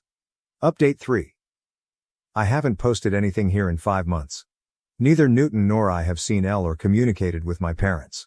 I gave birth to my baby 5 days ago. After being released from the hospital, Newton and I are now giving our newborn baby the finest care possible. I heard a tap on the door last night, right before we sat down to eat. I was surprised to see my mother standing on my porch when I opened it. I was totally surprised because I had not anticipated seeing her. I said, "What are you doing here?" With caution. My husband was just as perplexed as I was to find her there, so he moved up next to me and stood guard in front of me. My mother burst into tears at once, telling me that she had just had to come over to meet the baby after hearing from some of the relatives that I had given birth to. Considering everything that had lately transpired between us, her excitement didn't seem appropriate. She continued by expressing how happy she and her father were to be grandparents at last. In order for us to rejoice as a family, she said that Dad would be coming soon with some wine and baby presents. Newton and I exchanged a look of incredulity. Did my mother truly act as though nothing had happened in the past few months? As quietly as possible, I told her that we hadn't communicated in the previous 5 months because she had chosen to side with Elle rather than me. She was standing on my porch, however, pretending that we were all on good terms simply because I had given birth, as if we were going to have a happy family reunion. Newton informed my mother that the instant she decided not to be a decent parent to me first, she had given up her right to be a grandma. He reminded her that Elle had treated me cruelly and that he would have beaten her up immediately if she hadn't been my sister, but she had shielded that monster from me because she was a mother. I could tell his remarks struck a chord because they were forceful. My mother's expression changed to one of rage. She attempted to counter by claiming that those were matters of the past and that she had done what she had to do. She maintained that we couldn't simply remove her and her spouse from our child's lives. She emphasized how unjust it was that we prevented her from seeing her grandchild. Newton, however, would have none of it. He told her that we chose who could be engaged in his life because this was our boy. Having her in our lives made neither of us feel at ease. My mother persisted in claiming that the reason she did what she did to me was because Elle had been diagnosed with depression. I shook my head in exasperation as my mother continued to defend Elle's behavior, saying she felt bad about what she had done and was trying to change. She promised that after my son was born, we would all be able to move on from the past and be a single, happy family. I sneered and clarified that I didn't desire such a thing. My mother believed she could simply ignore everything and return to our life, but circumstances had changed. There was no return to the previous state of affairs. I asked my mom to go because I couldn't take any more of it. After everything that had been said thus far, I didn't want to ruin my mood any further. Just then, my father pulled into our driveway. He exited the vehicle with a basket of presents and a large teddy bear. I was too exhausted to argue with my parents any longer, and I couldn't understand their insolence in showing up without warning. Fortunately, Newton intervened and told me to return inside and rest. He promised to deal with them and resolve the issue. I reluctantly allowed him to. I could still hear their words coming through the door as I made my way back inside. Newton's refusal to let them both in almost immediately sparked the uproar. Because he was family, my dad insisted repeatedly that he had every right to see me and the baby. My normally composed hubby lost his temper. If they didn't leave our land right away, he threatened to contact the police. Naturally, my dad persisted in arguing and insisted on leaving the baby presents behind, as though it would somehow make up for everything. Newton, meanwhile, was adamantly against taking anything from them. He made it clear to them that we did not accept their presents and that we would also obtain a restraining order against them if they ever revealed their identities again. His response clearly shook my parents. After everything, especially with a baby now involved, I suppose they thought they could just waltz back into our lives. I was pleased with my husband's handling of the matter. After our conversation today, Newton and I have decided to put cameras throughout the house as a precaution. I wish to never again see my parents. I discovered my girlfriend was cheating with my brother. I exposed them at my wedding. But the drama is far from over. I, 45 am, never imagined that I would be writing this, yet I feel compelled to do so. My wedding day last week was supposed to be the best day of my life. Instead, because of my own acts and the betrayal of my family, it became a nightmare. I'm not sure if I made the correct decision, and I'm still processing everything that transpired. This is the complete tale. I believed that the woman I was seeing 6 years ago was the love of my life. After almost 2 years of dating, I was thinking about popping the question. I believed that she, 32F, was all I could have ever wanted. Intelligent, attractive, and we appeared to have similar values. I happened to find some text messages on her phone one day. I swear I wasn't spying. I had seen them when she was in the shower and asked me to check something for her. She and my younger brother, 40M, exchanged messages. I initially believed it to be harmless family banter, but as I continued reading, my heart fell. Let's just say it was obvious they were more than just buddies because they were discussing getting together and how much they missed one another. As soon as she emerged from the shower, I confronted her. She initially tried to gaslight me into believing I was paranoid by denying it.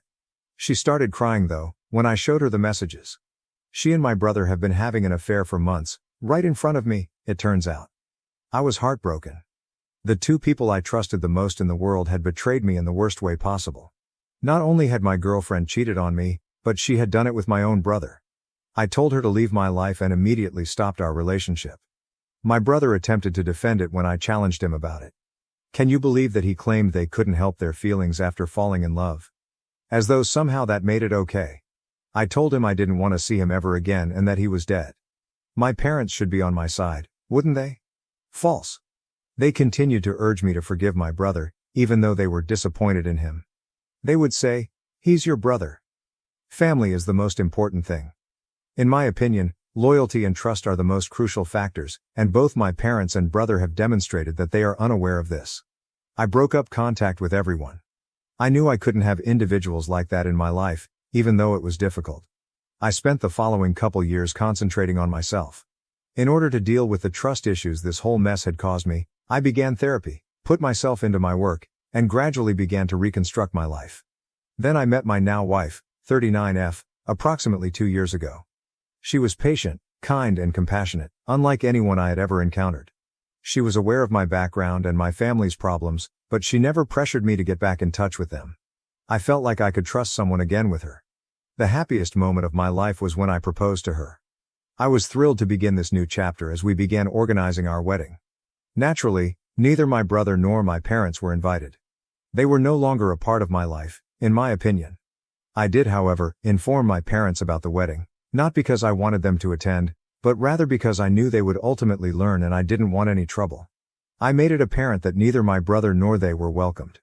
Of course, they tried to argue. My father gave me a family lecture and my mother sobbed, but I refused to back down. On the wedding day, everything went according to plan.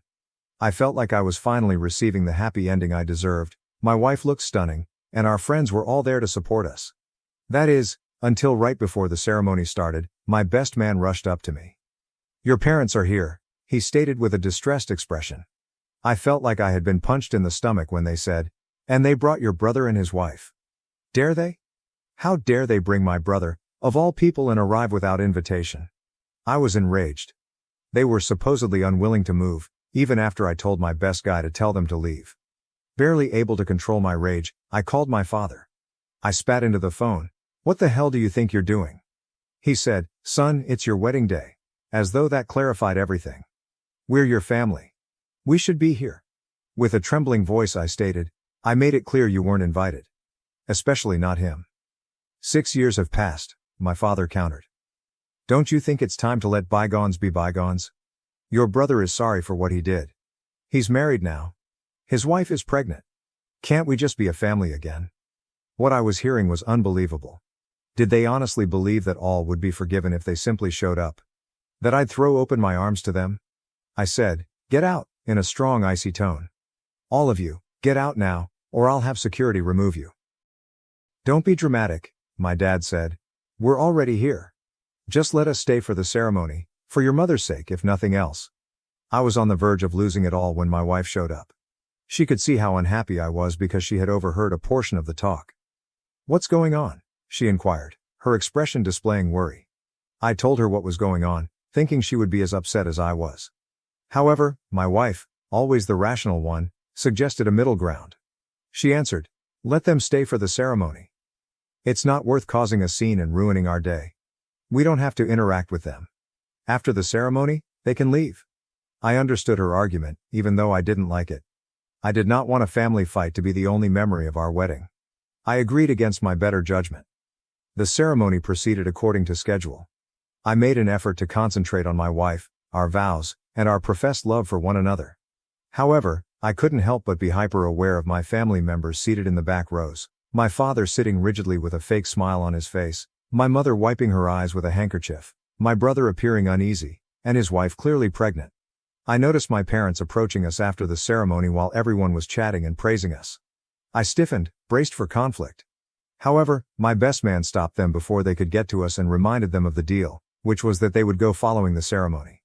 I observed their silent argument, my father appearing stern and my mother making frantic gestures. At last, my brother and his wife followed them as they turned and departed. With a sigh of relief, I believed that the worst was behind us. The speeches followed though. In his emotional toast, my best man expressed his happiness for us and our friendship. Other friends joined in, offering wishes and amusing anecdotes. I then made the decision to give my own spontaneous speech, driven by a combination of rage, champagne, and a desire for vengeance. I got to my feet and clinked my glass to get attention. With all eyes on me, the room went silent. We hadn't planned for me to give a speech, so I could see my wife giving me a questioning look and probably wondering what I was doing. "To my brother," I murmured, maintaining my composure in spite of the rage that was building within me. There was a whisper in the audience. Those who were aware of my past relationship with my brother appeared perplexed, while those who were not likely found this to be a kind gesture. Adding, "My brother isn't here today. But I'd like to thank him all the same. You see, if it wasn't for him I might never have met my wife." I stopped, sipped my champagne and looked around the room. My brother and dad, who had been about to leave, had halted their journey. Their looks were a mix of fear and optimism as they stared at me. "6 years ago my brother did me a huge favor," I remarked, sarcasm leaking out of my voice. "He showed me exactly the kind of person he is by having an affair with my girlfriend." Deathly silence fell in the room. I couldn't stop, even though I could see the discomfort and shock on people's faces. I was releasing years' worth of repressed hurt and rage. I went on. "That betrayal taught me a lot. It taught me that the people you trust the most can hurt you the deepest. It taught me that family doesn't always mean loyalty or love. And most importantly, it set me on the path that led me to my wife." I noticed the worry in her eyes as I turned to face her. However, I was too far gone to turn back now. I said, "So thank you, brother," as I lifted my glass. "Thank you for showing me what true betrayal looks like. Thank you for teaching me that blood isn't always thicker than water. And thank you for being such a monumental screw-up that it made me work on myself. Made me become a better person, a person worthy of someone as amazing as my wife." After emptying my glass, I placed it firmly on the table. The silence that followed was deafening. I could see my brother's wife staring at him in disgust and shock, my parents looking like they'd been slapped, and my brother, well, he couldn't even look up from the floor. "Oh, and Mom and Dad," I added, "thanks for showing up uninvited and bringing him along. It gave me the perfect opportunity to let everyone know exactly what kind of family I come from." I felt a weight lift as the door closed behind them, but it was quickly replaced by another one as I turned to face the stunned crowd of our wedding guests. My brother's wife practically dragged him out as they left, followed by my parents, my mother crying and my father red-faced with embarrassment or anger, I couldn't tell. The hush was broken by my wife first, who gestured to the waiters and remarked, "I think we could all use another drink." Suddenly, the enchantment was broken. And conversation resumed, though I could hear whispers of my name everywhere in the room.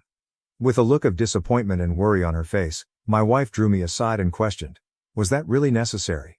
I replied, "I'm sorry," as the adrenaline left my body. I couldn't let them get away with showing up like that, trying to play happy families after everything they've done." Squeezing my hand, she sighed and added, "I know what you mean, but this was meant to be our day, about us, our future, not about your past." She was obviously correct. In my rage, I had made our wedding about my family's turmoil rather than our love. I experienced a small remorse, but it was outweighed by the relief of finally getting my point over. I tried to refocus the conversation to more upbeat subjects, but I could tell that my outburst had clouded the event. The remainder of the reception was a bit of a haze, with people approaching me repeatedly, some expressing support and others obviously uncomfortable. I didn't really realize the consequences of what I had done until later that evening, when my wife and I were by ourselves in our hotel room. I sat heavily on the edge of the bed and whispered, "I'm so sorry, I ruined our wedding day." "You didn't ruin it," my wife remarked quietly as she sat next to me and took my hand in hers. "It wasn't perfect, but it was real, and that's what matters." I exclaimed, "How did I get so lucky to find you?" As I gazed at her, amazed by her forgiveness and understanding. She said, "I love you and I'm on your side, always," with a smile that quickly changed to a serious face. "But what you did today, it's going to have consequences. Are you ready for that?" she said. I gave a hesitant nod. "I believe so," I murmured. "We'll deal with whatever comes up together, right?" she said, "Always," and leaned in to give me a kiss. I couldn't help but wonder what those repercussions might be as we went to bed that night. I had publicly humiliated my family and exposed our private issues to the world, and while I felt justified because they had invited themselves, I was also concerned about the fallout. How would this impact my wife, who had been nothing but supportive, but I knew this wasn't what she'd agreed to when she decided to marry me. Would my brother's marriage survive this revelation? Would my parents ever talk to me again? I silently promised myself and my wife as I fell asleep that I would confront whatever came next, stop avoiding my history, stop allowing my family's behavior to dictate my life and start thinking about our future, mine and my wife's. I had no idea that the drama would continue for weeks to come, with surprises and confrontations I never expected, but that's a tale for another day. For the time being, I'm left wondering, did I make the right decision? Did I sink to their level, or was it okay to publicly shame my family? And most importantly, how do I proceed from here? Thank you for reading this far. I feel like I'm at a crossroads and I'm not sure which path to go, so I would appreciate any thoughts or ideas. First update. Life threw me another curveball a week after the wedding disaster, just when I thought things may settle down. I know this is out of the blue, but I need to talk to you in person, if possible. There are things I need to know, and I think you're the only one who can give me honest answers, said my brother's wife, 35F, in a trembling voice when she called me yesterday.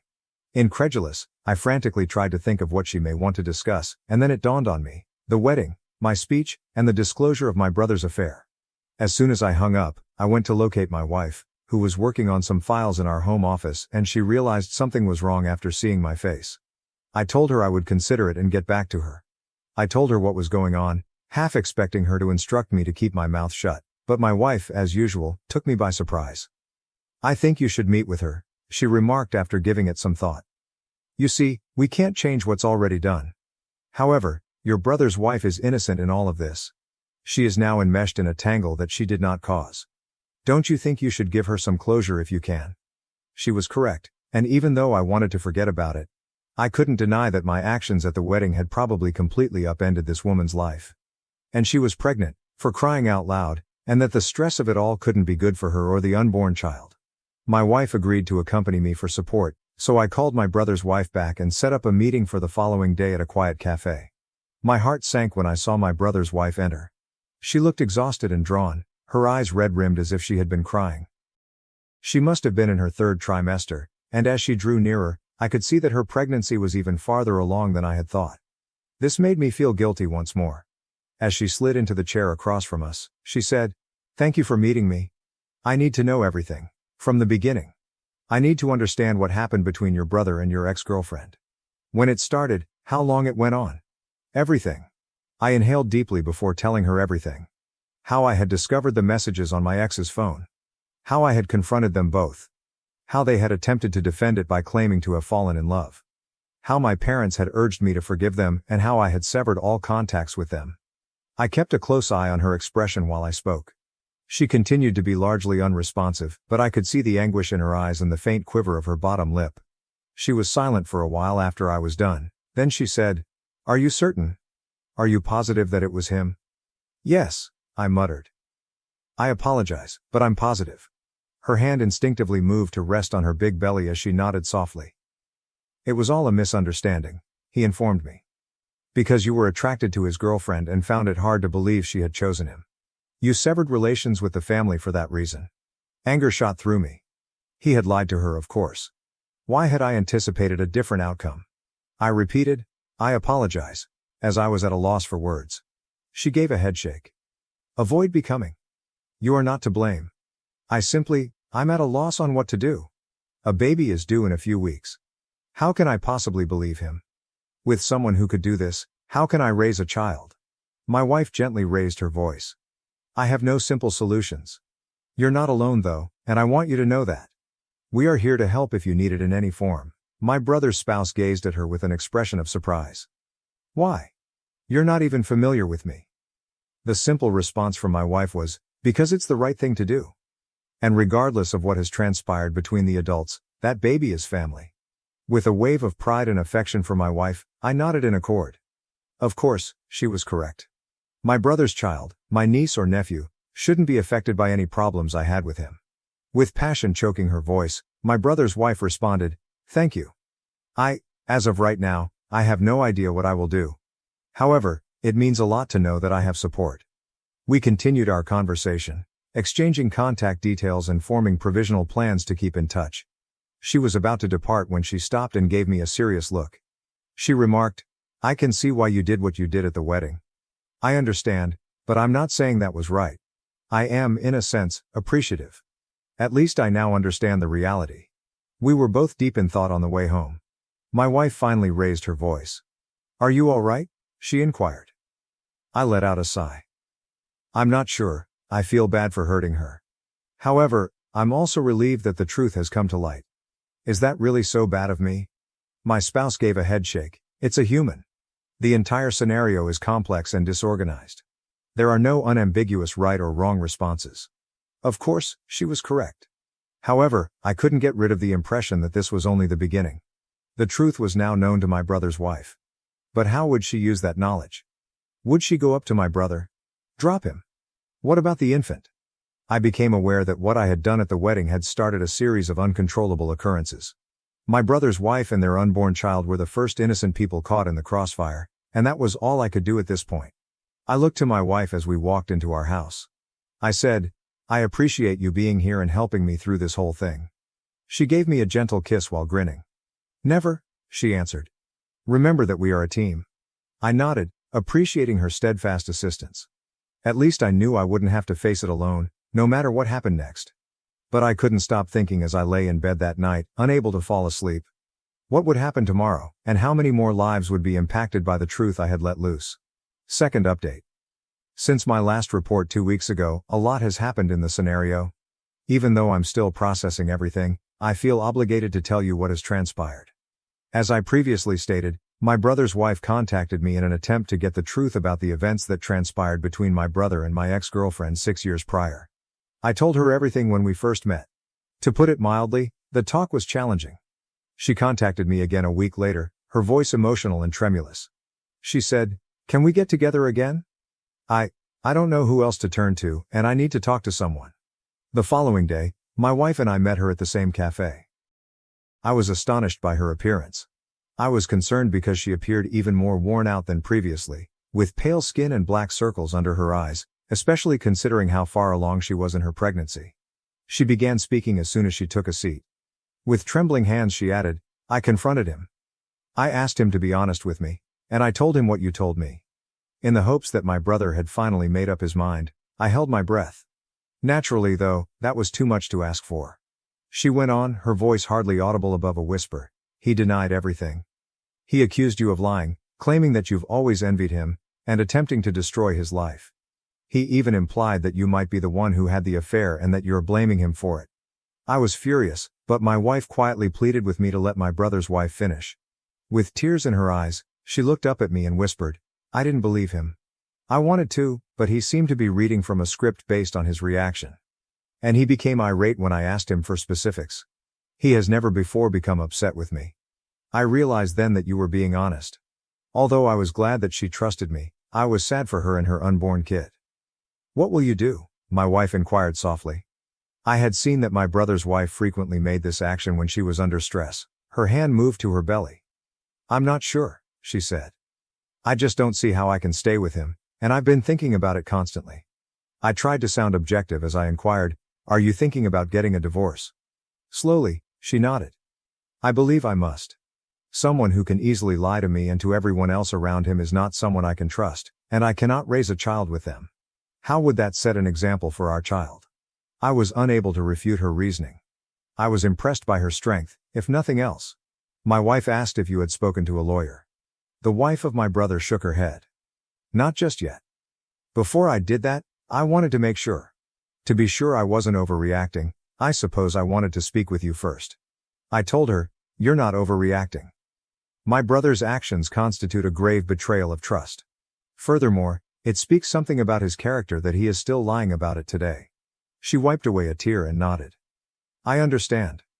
I simply never imagined that I would find myself in this situation, considering divorce while pregnant. It has the plot of a lousy movie. Squeezing her hand, my wife extended her arm. She said, you're not alone in this. We are here to support you in whatever you choose to do. I gave a nod of assent. Yes, without a doubt. And not only for you, but also for the unborn child. Regardless of what transpires between you and my brother, that child is part of our family.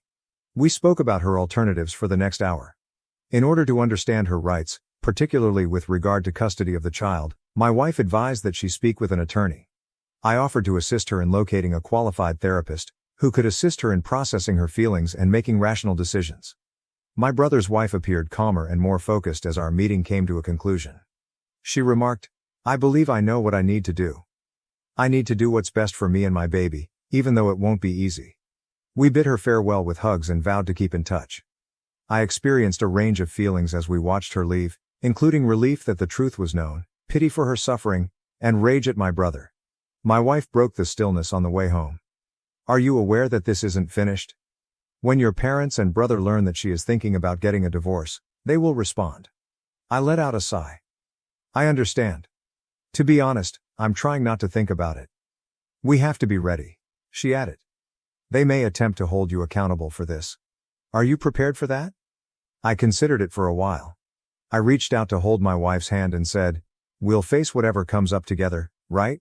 She gave my hand a squeeze. Never, she answered. I couldn't get rid of the sensation that we were about to experience something significant as soon as we drew into our driveway. My parents would surely have something to say regarding my brother's wife's divorce proceedings. The wife of my brother was contemplating a divorce.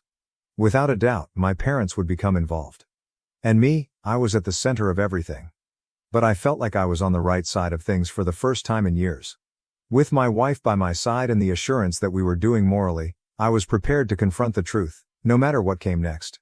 For the first time in a long time, I felt strong. Nevertheless, I couldn't help but ponder what the consequences might be as I laid in bed that night.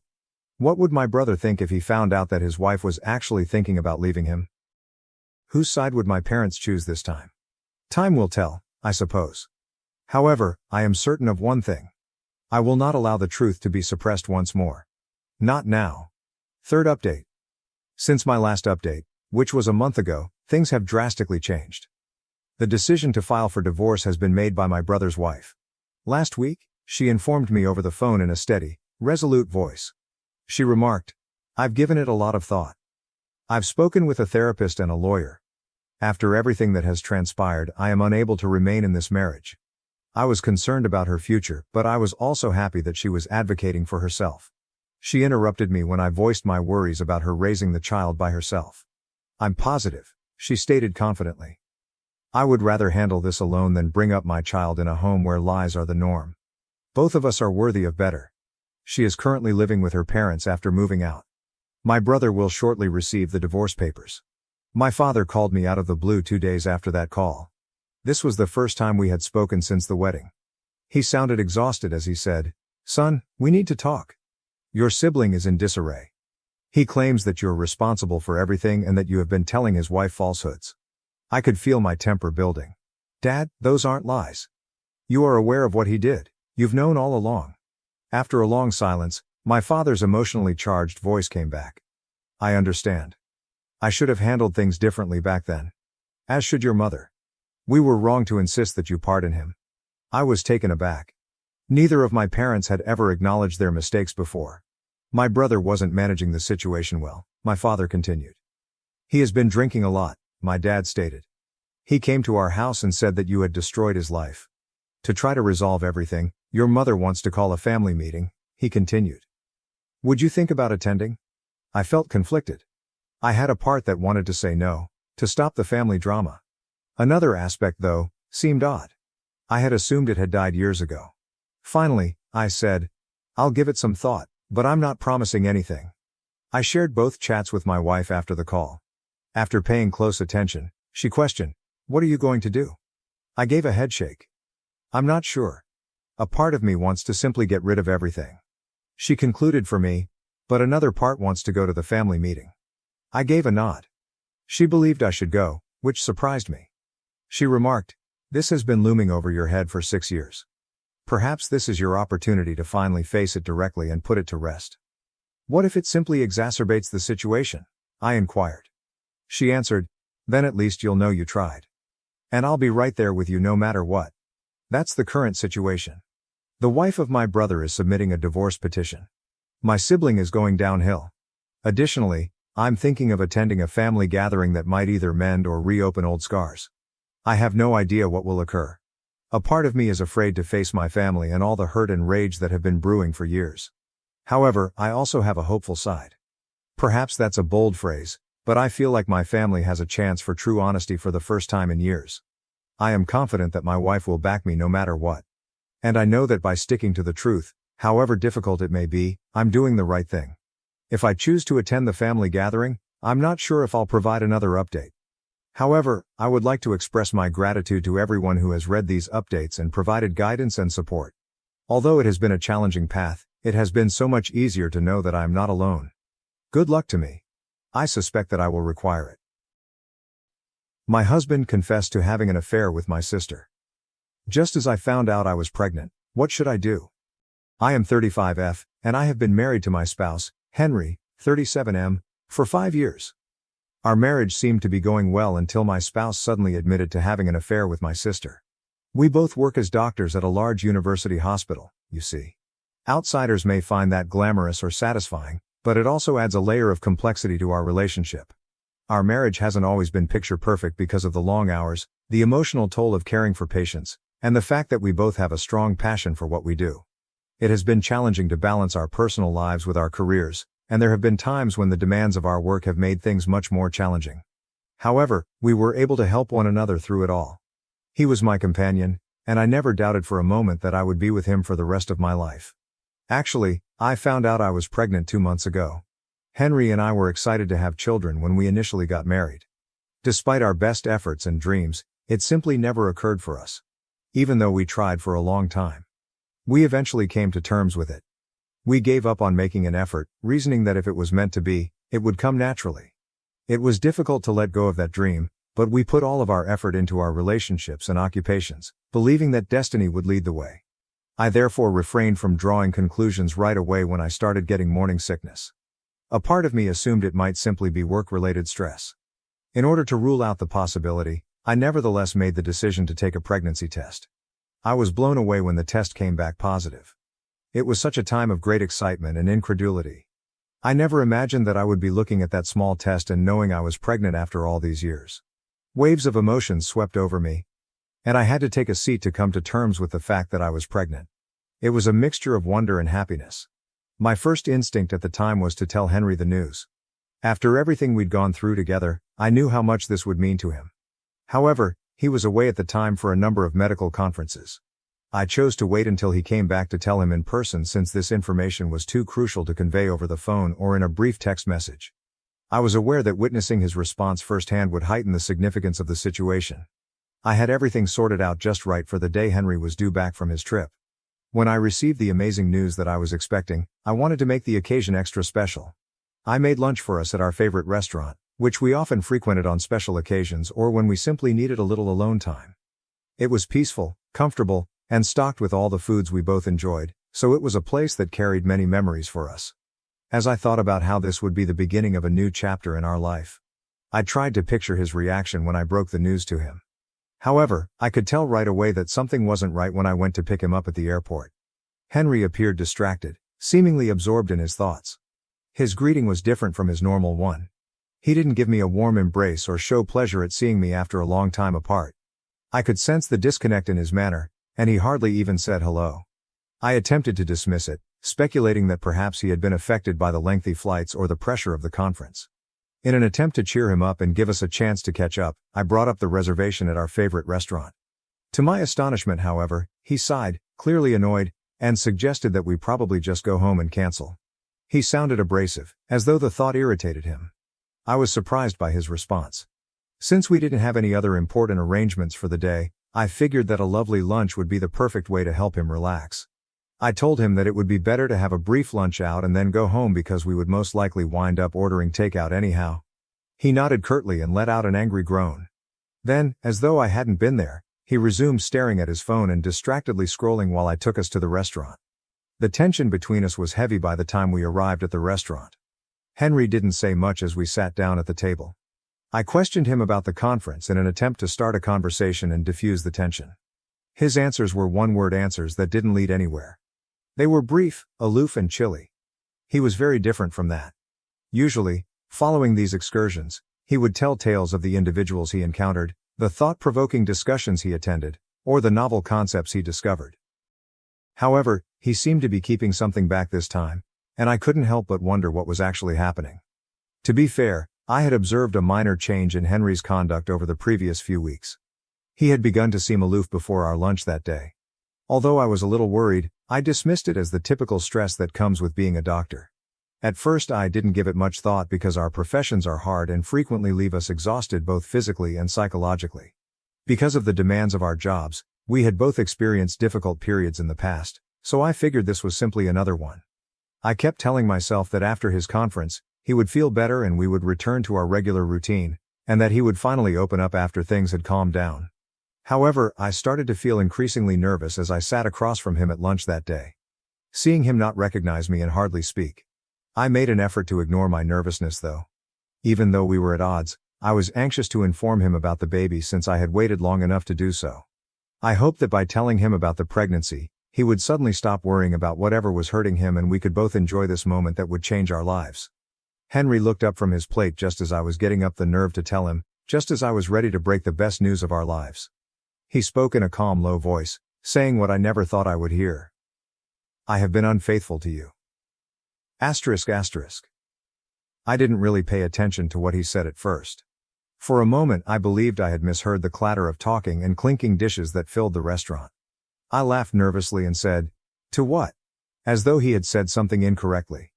Then he looked me in the eyes, something he hadn't really done all day, and said it again, more clearly this time, in a tone that was almost emotionless. I've been having sex with Emma, your sister. The world around me seemed to stop at that very instant. My face became numb. My sister and my husband were having an affair. Emma. My sister, of all people. I gazed at him, trying to make sense of what he had said. What do you mean? I questioned him again, even though I knew in my heart. Even though I didn't want to believe it, his expression made it obvious. He simply sat there and looked directly at me with such a detached and dispassionate air, as if this were just another truth he was stating, something trivial and unimportant. The man I believed I knew, the man I had loved and trusted for so many years, was nowhere to be seen, and there was no regret. Everything I had known, including our marriage, our relationship and even my own sister, seemed to be disintegrating before my very eyes, and I had no control over it. I could feel the sting of betrayal in the pit of my breast, and tears started to fill up in my eyes. When did it start? I questioned him in a shaky voice. I had to know. Some part of me hoped that perhaps this was all an error or misunderstanding, but I wasn't sure why. Almost casually, he started telling me about his and Emma's several months of sleeping together. With every syllable, my heart fell deeper. He clarified that it all began when Emma ended her relationship with her previous boyfriend. After the separation, she was inconsolable and had begun visiting our home regularly to get assistance. I can still clearly recall those times. In an effort to support her during such a trying time, I had invited her into our house. I believed we were aiding in her recovery since she was my sister. I had no idea, though, that Henry and Emma were growing closer behind my back in ways I could never have predicted. Yes, they had been friendly from the beginning. At the time, I really recall thinking it was wonderful that my sister and my husband got along so well. Knowing how close our family was to one another comforted me. However, I never imagined they were close, that they were sharing a bed, Not even in my worst dreams. The enormity of the betrayal from both of them was too much for me to comprehend. I could feel my surroundings becoming hazy as Henry went on to describe his affair. He was no longer someone I wanted to hear. Nothing made sense. I thought I was about to get sick as my stomach rumbled. I snatched my keys from the table and sprang to my feet. The fact that we were in the center of a packed restaurant didn't bother me. The possibility that people were observing didn't bother me. I simply needed to leave. As I hurried to the exit to locate my car, Henry began calling after me. I didn't see my phone buzzing till I was in the car and heading home. Of course it was Henry. He contacted me again, reprimanding me for leaving him at the restaurant and for overreacting in front of everyone, rather than offering an apology. I yelled into the phone for him to leave me alone and take an Uber. As I drove home, my heart broken and my mind racing, I could hardly see the road through my tears. I shut myself in our bedroom as soon as I arrived home. I started crying hysterically at that point because the truth of what had just transpired hit me hard. I was unable to comprehend it. My own sister and my spouse, the man I loved. How could they have betrayed me in this manner? I sobbed till my body was totally worn out and I had no more tears to shed. Henry must have returned to the house at some time. His voice was muffled by the wood when I heard him knock on the bedroom door. I couldn't stand him. Even though he insisted on talking. I was no longer able to listen to him. I curled up in a ball on the bed, my sobs smearing the pillow, refusing to open the door. I must have slept off at some point, but I'm not sure how long I remained that way. It was already midnight when I awoke. Henry had ceased hammering, and the house was oddly quiet. I was so hungry that I made the decision to go downstairs and buy some food. Henry was dozing off on the couch when I arrived in the living room, and his phone was on the table beside him. My blood boiled when I saw him sleeping there, appearing so content. After what he had just told me, how could he sleep so soundly? After standing there for a while, fuming with rage and shock, I turned to look at his phone. This was something I had never done in our whole marriage. However, I unlocked Henry's phone for the first time that evening. He was so certain that I wouldn't ever suspect him that he hadn't even bothered to change his passcode, which he had always used. He was so confident that I would always trust him. How foolish I had been. How could I have failed to notice what was going on right in front of me? My heart pounded as my sister and I went through his messages, dreading what we may discover but still having to know the whole truth. And there it was. They had exchanged several offensive pictures, each more agonizing to view than the one before. Pictures of my own sister and my husband smiling, making jokes, and organizing their covert meetings. They had even made plans to meet at different hotels while I was totally unaware of it. What broke me the most were Emma's texts. She had written in one of them about how thrilling it was to have sex with him behind my back and how the excitement of lying enhanced their relationship. She even went so far as to claim that it improved the quality of the intercourse. It was unbelievable to me that this was genuine. I had grown up with and trusted my own sister, and she had deceived me in the worst way. And our marriage was so easily ruined by Henry, the man I had promised to be with for the rest of my life. I had to have proof of what I had witnessed, so I snapped pictures of their messages on my own phone while my hands were shaking. I went back upstairs in silence after getting what I needed. I started packing.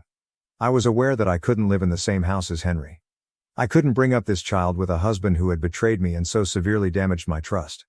In an attempt to keep myself together, I packed a few necessities in a bag, but my hands trembled with each thing I put in and my heart was racing. After finishing, I drove directly to my parents' home, which was located in a different town. My parents were shocked to see me when I got to their house, but I couldn't tell them anything straight away. Fortunately, they didn't ask many questions that evening. I simply told them that I needed to remain with them for a bit. I've been residing with my parents ever since that evening. Yes, I am in the process of ending my relationship with Henry. After all of this, I haven't spent any time in getting a divorce. After being betrayed, there is no turning back. After learning of everything, my parents are also incensed and have cut Emma off entirely. She is no longer welcome in our family, and they are ashamed of what she did. Emma has repeatedly called me to express her regret, saying that it was all a big mistake. However, I'm not sure if I'll ever be able to forgive her. Ironically, Henry's family has been incredibly supportive, especially given that their own kid is to blame for this problem. They made it apparent that they were extremely disappointed in him as soon as they learned of his adultery. They have made a strong stand and disapprove of what he has done. He has been informed that they will not allow my sister into their family. They haven't tried to hide their distaste. It's as if they now recognize Henry for who he really is. Update: Since many of you have been inquiring about the nature of my connection with Emma and the reasons behind my sister's actions against me, let me clarify a few things. What can I say? Throughout our childhood, we had what I believe to be a typical sibling connection. Our parents loved us both equally, and none of us was the golden child of the family. There were never any serious arguments or jealousies between us. This stings even more because I have always loved my sister no matter what. I honestly worried about her when she went through her breakup 6 months ago. I am not blind to the irony that Emma's ex was discovered cheating on her with a coworker. I wanted to be there for her as her big sister because she was in complete despair. To help her recover and get back on her feet, I proposed that she remain with us for a bit. Remembering how she would confide in me about her trust concerns following her breakup is what's really getting to me right now. While she was sleeping with my husband, she would sob on my shoulder and tell me that she could never contemplate doing to someone what her ex had done to her. There are simply no adequate words to describe the degree of manipulation. Emotionally, the pregnancy has been challenging. I am reminded to share these events with my husband whenever I have a doctor's appointment or develop a new ailment.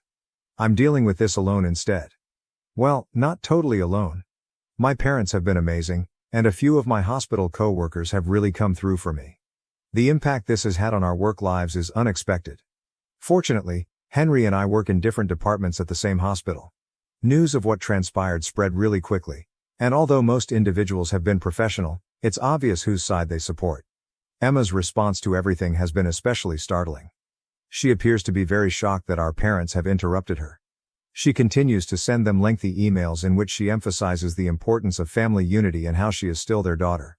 After she made the terrible decision to betray her own sister, Mom eventually lost it and responded to Emma, telling her that yes, family should be together, which is precisely why they are supporting me. I appreciate how supportive Henry's family has been. In particular, his mother has been amazing. She has made it plain that I will always be a member of their family, regardless of what happens with Henry, and she calls me frequently to see how I and the baby are doing. She told me that she is really ashamed of her son's behavior and that she taught him better than this. Concentrating on my child is what's enabling me to proceed.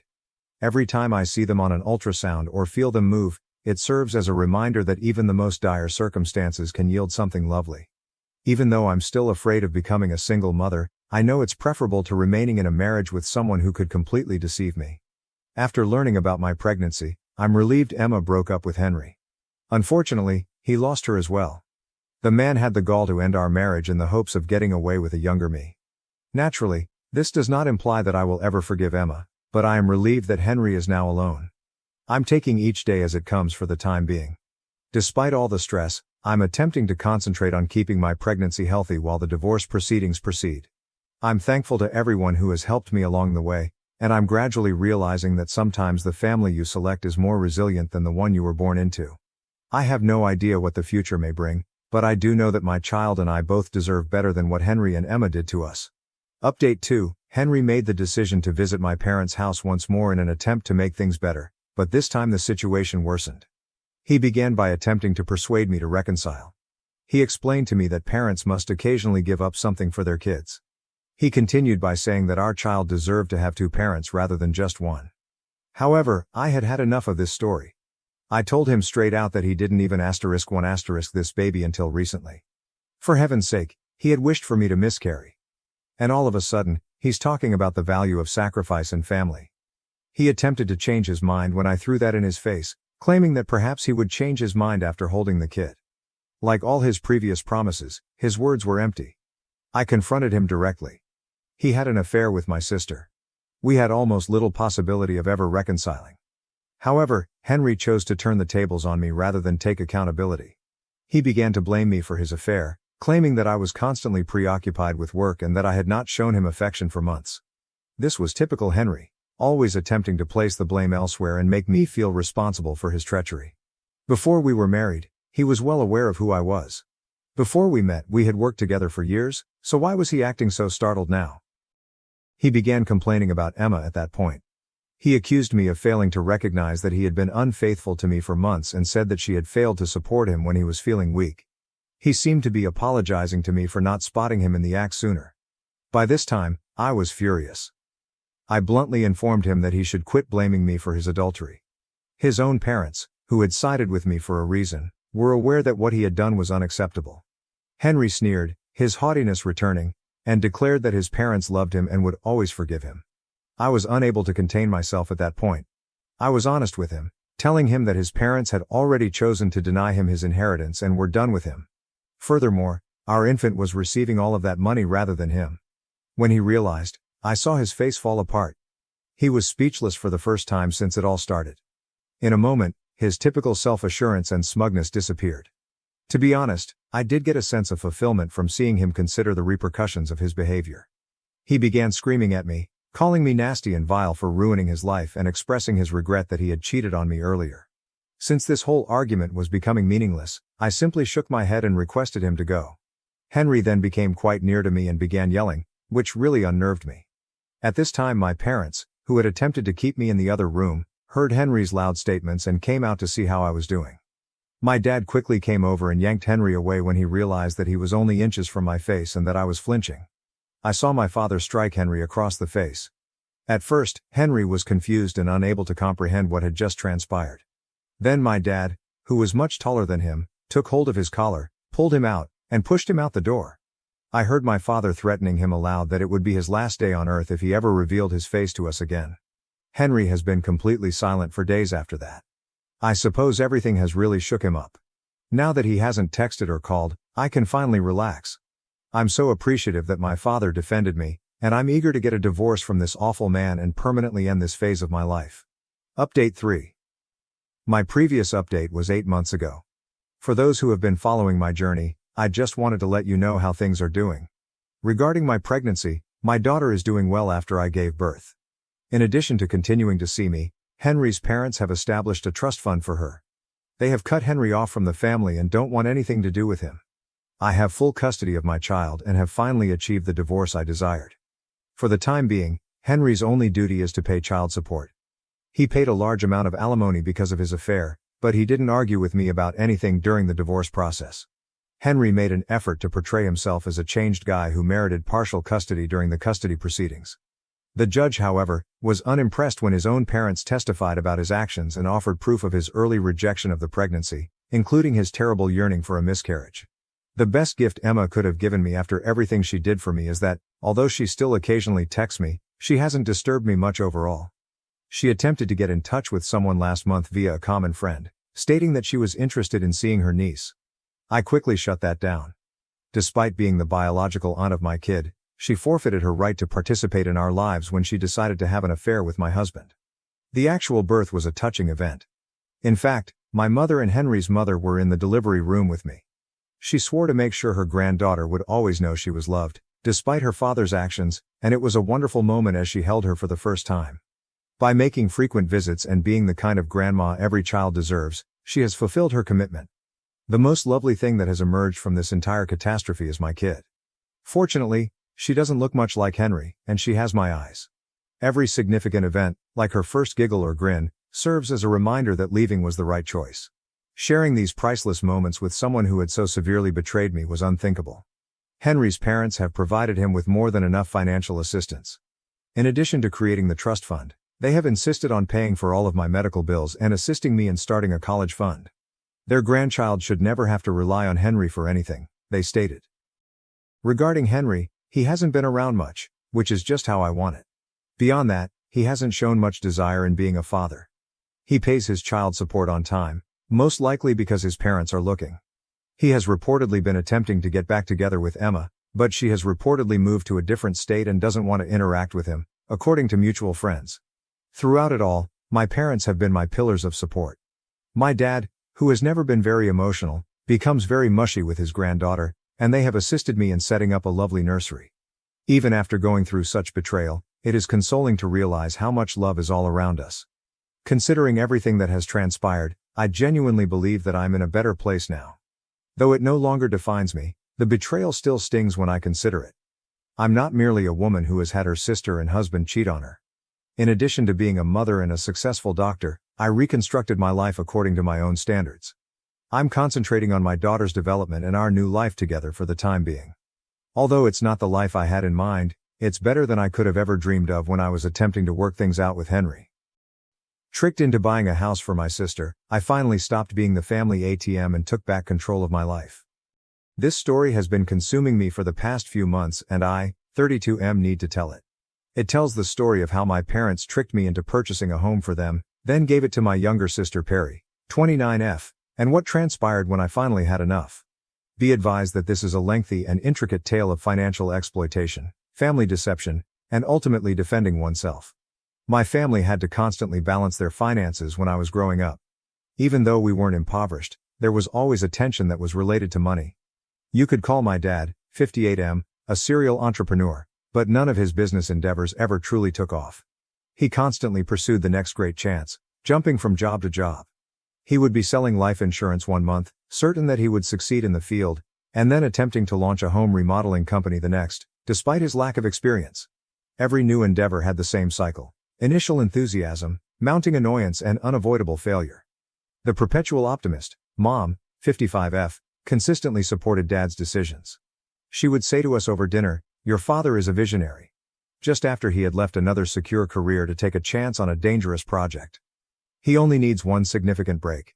To keep us afloat, she took on part-time jobs, but her true job was to keep up this facade of normalcy while our financial circumstances were anything but. My sister Perry and I had a very different dynamic. I was chosen at a young age to be the family's savior and their key to a brighter future. I used this lens to examine every choice I made. I recall wanting to join the school band when I was 14 years old. My parents sat me down for a serious conversation about how the computer club would appear better on college applications, rather than encouraging my passion in music. My parents, who somehow always found money we purportedly didn't have, paid for Perry's art classes one month and her dance lessons the next, allowing her to follow whatever whimsy interests she had. In high school, the pressure increased significantly. I kept my GPA at 4.0 because it was considered bad, not because I was inherently smart. You would think I had committed a heinous sin after I received an A in AP Physics one semester. For days, my father would only talk to me when he made scathing remarks about how mediocrity isn't an option for someone who needs to support their family. Teenagers need to express themselves, Mom said dismissively when Perry skipped 3 days of school that week to spend time with her pals. Perry was finding herself, and I spent my high school years in this pressure cooker of expectations. I was supposed to create a thorough financial success strategy. Perry would easily go in beyond curfew without any repercussions, whereas I would study until 2 in the morning while fueled by energy drinks and anxiousness. It was a sharp contrast. The traditional education system just doesn't suit her learning style, was the response given to Perry's run of D's and F's, while my B+ in calculus prompted a family conference regarding my declining standards. My parents made it apparent that my only choice when it came time for college was tech school, not because it fit with my hobbies, they never inquired about those, but rather because it provided the quickest path to a well-paying career. At every stage, they made sure I realized the extent of their sacrifice by taking out loans and spending down what little savings they had. Mom used to say, "We're eating ramen so you can have a future." But oddly, there was always money for Perry's newest pastime or adventure.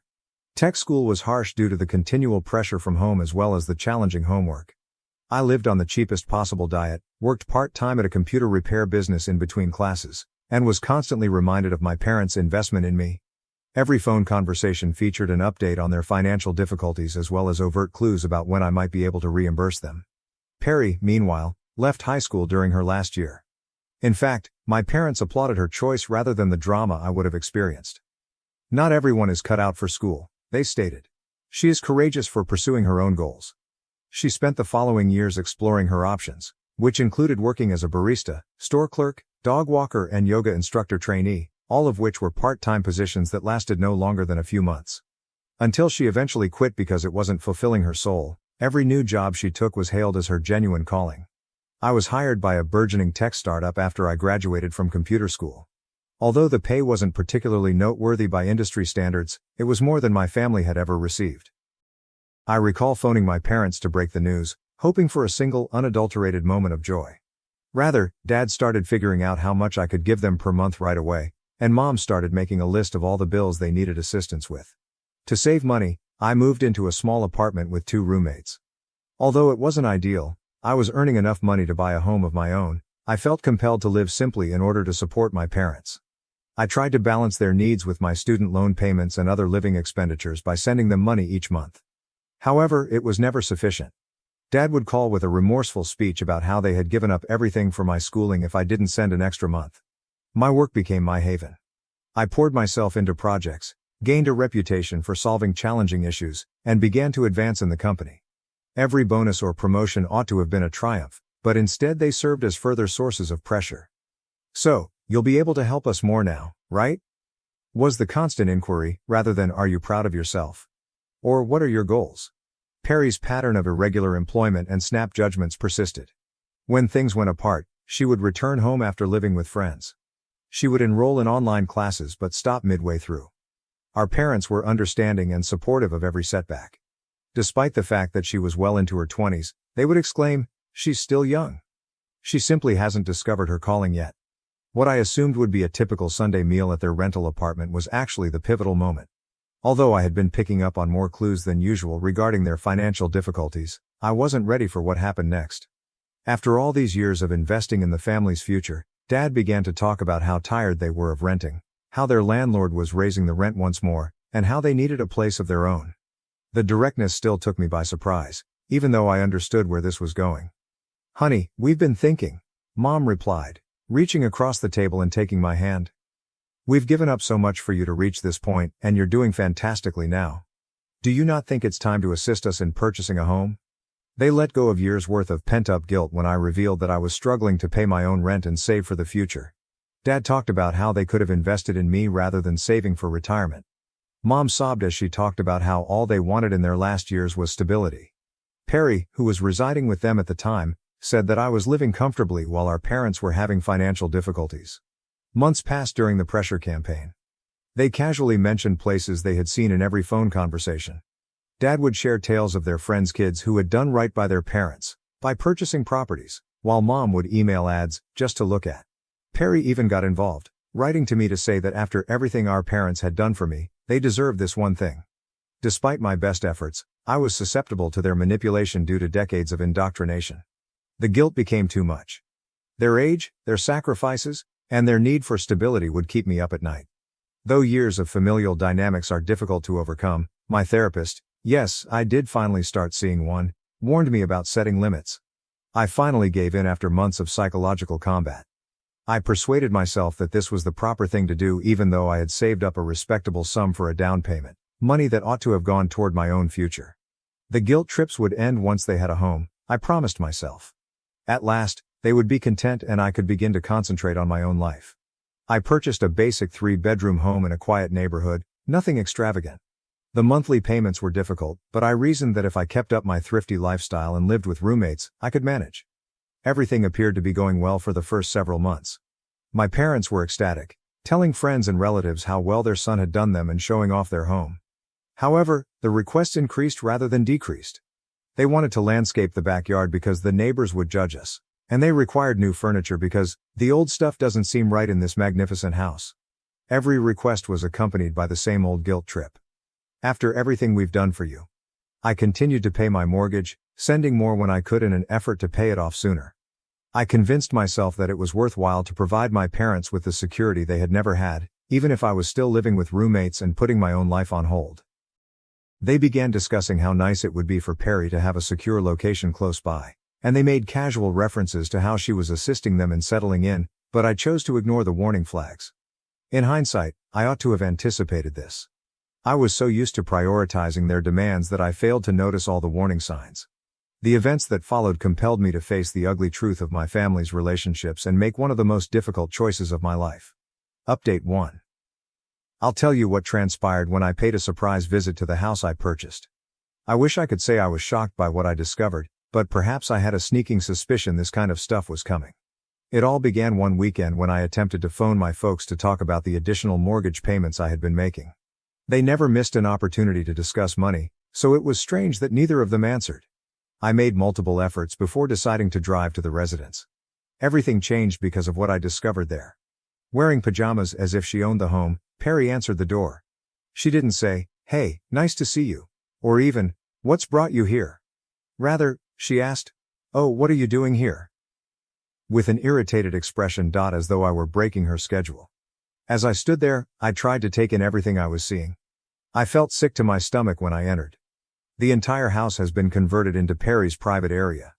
Her personal portraits had taken the place of our family photos on the walls, Her clothes were draped over the furniture and her art supplies were strewn all over the table that had once been our parents' dining room table.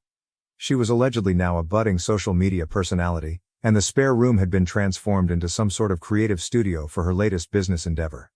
"Where's Dad and Mom?" I was able to inquire while attempting to remain calm. She answered nonchalantly, as though everyone knew, "Oh, they moved out a few weeks ago. Across town, they discovered a pleasant rental. Did they not inform you?" Certainly they hadn't informed me. No one had considered mentioning that Perry had moved in and my parents had left, even though I had been making extra mortgage payments on this place. I felt like I was physically struck by the betrayal. I contacted my folks while seated on the couch, which was now adorned with Perry's throw cushions. This time, Mom responded, and her justification infuriated me. "We planned to inform you, honey. We believed this would be the ideal setting for Perry, who required a steady setting to concentrate on her career. You're doing great, and she needs time to figure out what she wants to do." Mom's voice took on that recognizable guilt-tripping tone when I brought up the fact that I was the one making the mortgage payments. "Can't you help your sister after all we've given up for you? Your additional payments will be used to cover our new rent. Everything remains within the family." I lost it at that point. Remains with family? I didn't buy this house to give Perry a free crash pad. I bought it for you and Dad. And without notifying me, you're paying your rent with my extra mortgage payments? In an attempt to manipulate me, Mom broke down in tears and said that I was being self-centered and that family members should support one another. After I obtained my IT job, Dad got on the phone and started lecturing me about how I've changed and gotten materialistic. The actual kicker? The majority of their furniture had already been transferred into their new rental, leaving Perry with the more recent pieces I had assisted them in purchasing for the property. I was the one who was really footing the bill, and they had planned this entire event without ever contacting me. "I'm focusing on building my brand right now," Perry responded with a shrug when I questioned her about her involvement in the mortgage. She replied, "I'll be able to help out once I get my social media following up," as she opened a new ring light that she was probably buying with the additional cash I had been giving for the mortgage. I alternated between anger and incredulity during the drive home. The family first lectures, guilt trips and years of manipulation were all meant to keep me footing the bill while I put my own life on hold. I've been allowing myself a few days to calm down and gather my thoughts before deciding what to do next. A part of me wants to halt all payments right away and let them face the repercussions. Fighting against years of training and worrying about being the bad son who left his family is another aspect. However, one thing is certain, this cannot go on. I have had enough of being the family ATM. This weekend, I've planned a meeting with my parents to establish some clear guidelines. Perry must either start making a sizable mortgage payment or something will need to change. I'll provide another report following the meeting, but I already have a feeling it won't be pleasant. My parents are skilled manipulators of emotions, and I have no doubt that they are already preparing their case. But for the first time in my life, I'm prepared to defend my position, even if it means playing the antagonist in their tale. I'm aware of the irony. My sister lives rent-free in a home I pay for, but I continue to share a room with her. I sometimes question how I allowed things to get to this point, but I suppose that's what happens when you're subjected to manipulation and guilt from your family for years. Update 2. Things didn't go as planned when I confronted my folks. In fact, it went worse than I had anticipated. Allow me to describe what transpired during one of the most tense family gatherings I have ever experienced. When I got to their new rental apartment, I found that it was considerably more costly than their old one. I saw a big TV and some new furniture as soon as I came in.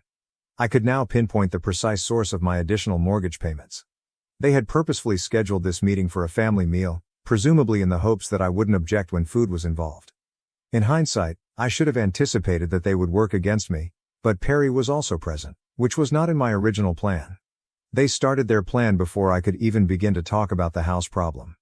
My favorite childhood supper was made by Mom, emotional manipulation 101, and Dad began displaying old pictures of me while discussing simpler times when family meant everything. I made an effort to direct the discussion toward the real problem. We must discuss Perry's living situation and the house. The mood changed at once. Mom set her fork down. Dad's expression tightened. Her phone suddenly piqued Perry's curiosity. "Observe," I began. "I purchased that home for you and your father. Now that you've moved out and given it to Perry, you're paying your rent with my extra money. I wasn't told about any of this, and that needs to change." Dad went on the attack right away. "You're keeping score now then? Following all that we have done for you?" He produced a notebook, a real notebook, in which he had recorded all of the costs they had ever expended for my schooling. Should we discuss our expenses for your tech school? What did we give up? Mom, who can cry on command, I promise, adopted a different tack. Tears already welling up. Mom added tearfully. We thought you'd understand. Perry is having a hard time figuring out her path, and we just want both of our children to succeed. Isn't that what family does? Support each other? I'm actually working really hard on my social media presence. I've gained 200 followers this month. The house gives me the perfect backdrop for my content. My lifestyle influencer career is about to take off, Perry said, eventually looking up from her phone to share her viewpoint.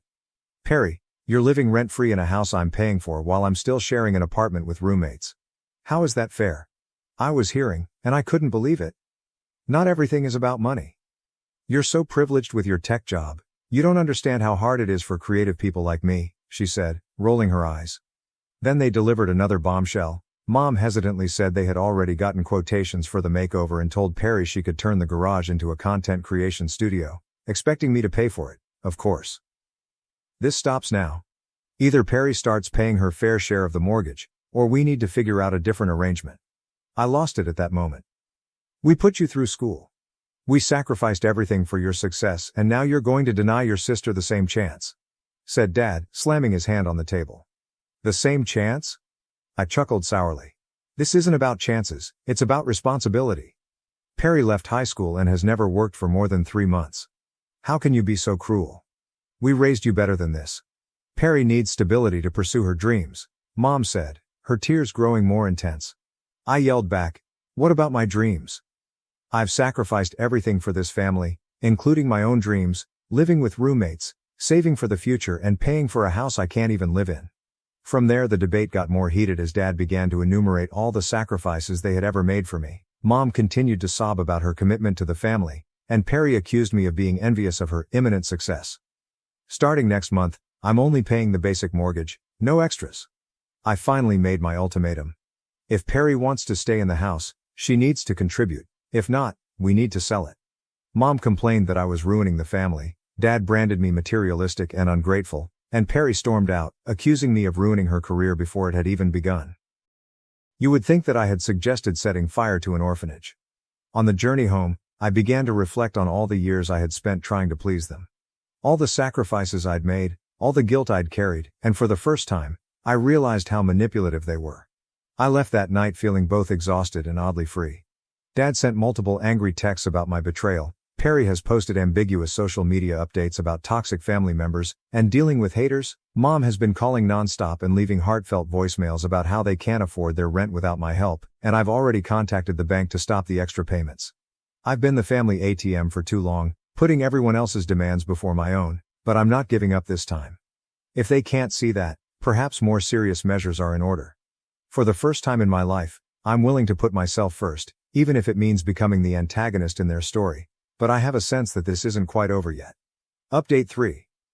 Let me tell you how everything finally fell apart and where I am now. Following that final encounter, I took the most difficult decision of my life. I stopped making mortgage payments altogether. My phone exploded in the first week after I stopped making payments. I received 47 calls from Mom, 23 from Dad, and even messages from Perry on every social media site imaginable. I blocked them all, but they got creative, using friends' phones, making new accounts on social media, and even reaching out to relatives I hadn't spoken to in years. I can't sleep knowing my son has abandoned us, was the first guilt-tripping statement in Mom's voicemails. We'll lose everything because of you, was the next desperate statement. In his more combative communications, Dad said, no son of mine would do this to his family. Of particular relevance was Perry's campaign against me on social media. She began sharing stories of toxic family members that ruin your dreams on a regular basis. The surrealist part was when I looked at Perry's Instagram and noticed that she was charging $50 per session for her insights into the influencer lifestyle, while holding creativity classes in the property I was paying for. She used my financial crisis as engagement material for her fans and turned the living room into a content-producing space. The bank sent out their first notice around week 3. My parents sent it to me with a single message instead of addressing the issue. Is this what you want, to see your family homeless? I archived the email without answering. The flying monkeys then appeared. I received calls from family friends I hadn't spoken to in years, expressing their disappointment with my decisions. I was ruining my parents' golden years, according to a long correspondence from my aunt. My former high school instructor even expressed concern about my recent changes in lifestyle on Facebook. None of them were aware that I had finally begun therapy and was recovering from years of emotional and financial abuse. My therapist assisted me in realizing that my family had established a situation in which I was always in charge of everyone's welfare except for my own.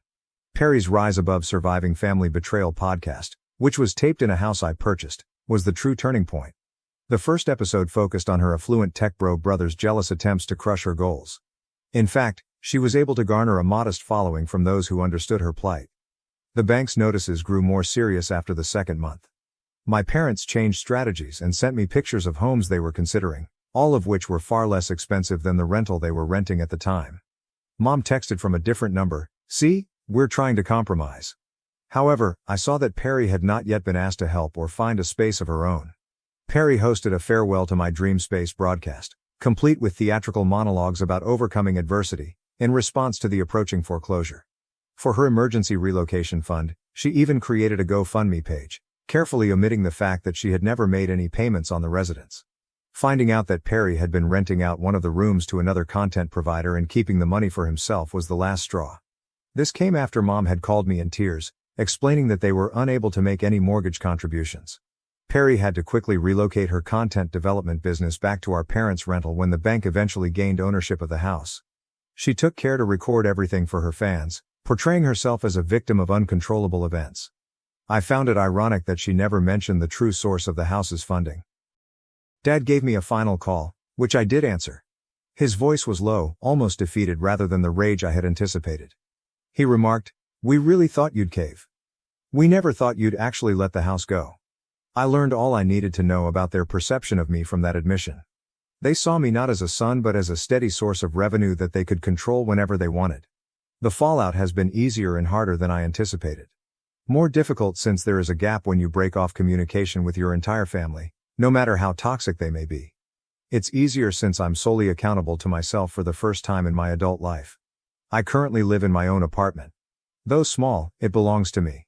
Every choice I make is for my own future, not to satisfy the needs or desires of others. I'm finally considering purchasing a home for myself, this time just for me, as my savings account continues to increase. The family still makes an effort to get in touch now and again. Mom sends guilt-ridden, subtly accusatory holiday cards. Articles regarding unappreciative kids are emailed by Dad. Based on the drama in our family, Perry has reportedly remade herself as a trauma healing counselor. However, I'm finished. The sale of the house was about more than simply real estate. It was about escaping a lifetime of shame and exploitation. I've finally come to terms with the fact that sometimes establishing limits means playing the bad guy in someone else's tale. It's never too late to quit burning yourself alive to keep others warm if you're in a similar circumstance. The manipulation is more difficult than the guilt. But it's your life to live. Avoid waiting as long as I did to come to that realization. I want to thank everyone for their warm reactions and tremendous support. I learned from reading your comments that I'm not the only one who has to deal with financial exploitation in the family. I was strengthened by the accounts of so many of you who had gone through similar things. This community has been really encouraging and reassuring. Mom sided with stepdad and his kids, kicked me out, but they forgot that I own the house. Now it's time to take it back. It never occurred to me, 35M, that my father's meticulous estate planning would ultimately cause our family to fall apart. There's a lot to digest here, and I want to make sure I'm giving you the whole picture, so let me start at the beginning. One of the big tech businesses in Seattle employs me as a senior software architect. My dad always had this kind of job in mind for me.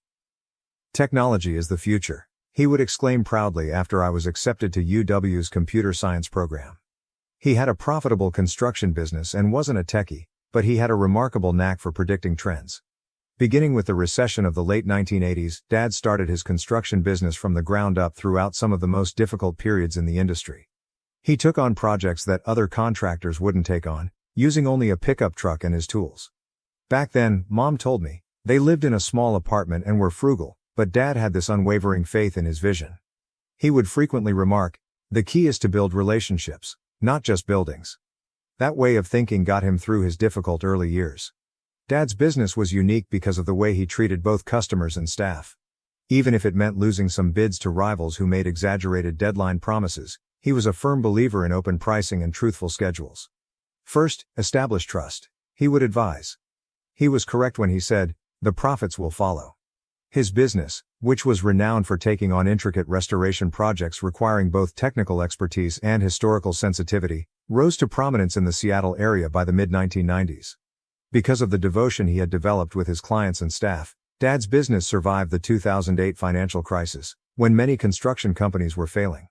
He didn't fire a single employee during that period. Rather, he reduced his personal income to zero and took out a second mortgage on his cherished Mustang.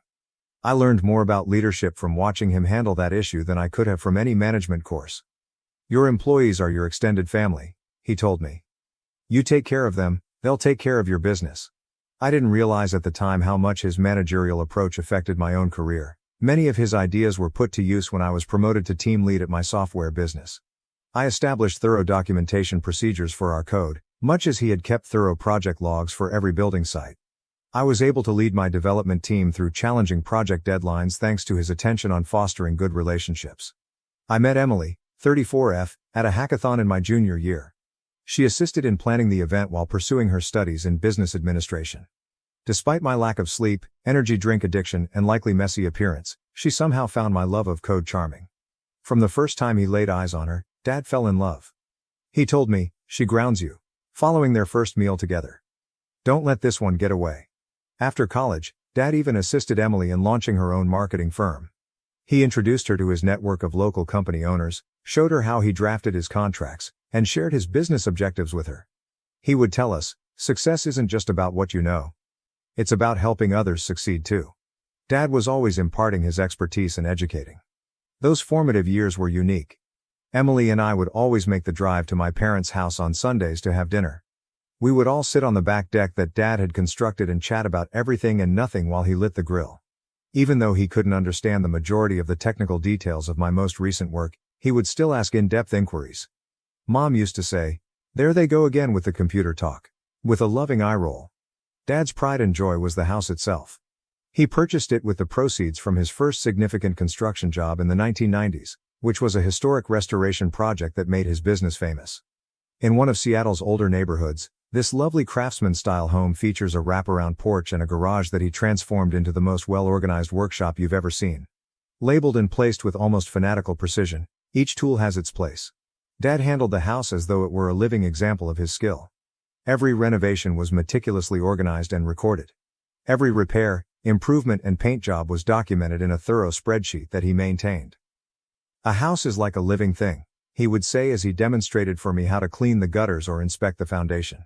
He maintained a maintenance regimen that included everything from checking the roof after winter storms to changing air filters. Neglect the little things, and they become big problems. In addition to being his haven, the workshop served as a classroom where he taught me about subjects other than tools. In addition to adding unique storage options and a workbench he made especially for teaching me woodworking, he had completely renovated the garage himself. He would say, "Every piece of wood has its own story," as we were working. The pegboard wall with delineated shapes for each tool wasn't just about organization. It was his method of teaching me that everything has a place and a purpose. Our job is to help tell that story. Our family held weekends in high regard. In that garage, Dad and I would work on his 1967 Mustang for hours on end. When I was 12, Dad had purchased it for restoration, claiming it would be a project that would strengthen our bond as father and son. That vehicle turned into a life lessons classroom. His advice, which I still abide by now, was straightforward. Always use the right tool for the job.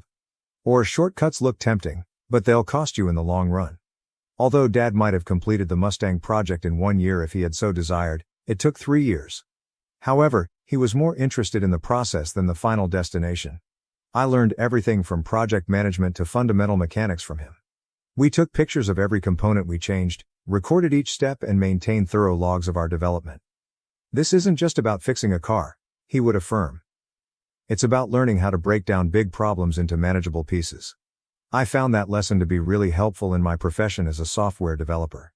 Emily and I purchased a small home around 20 minutes from my parents' house after we were married. Although Dad insisted that we take out the mortgage in our names, Dad assisted us with the down payment.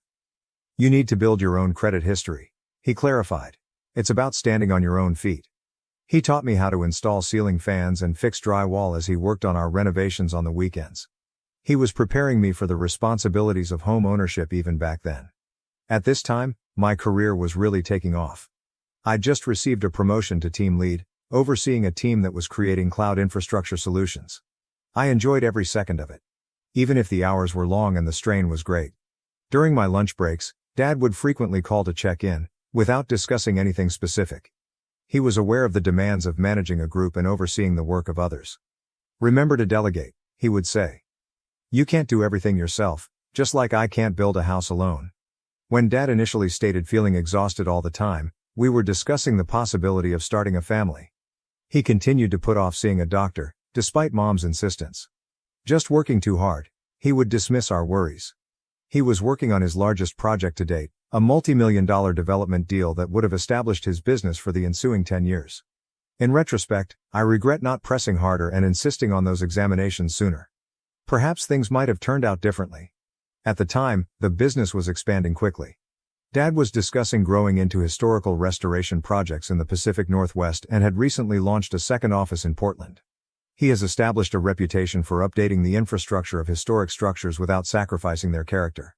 He would tell his clients, "It's about embracing the future while respecting the past."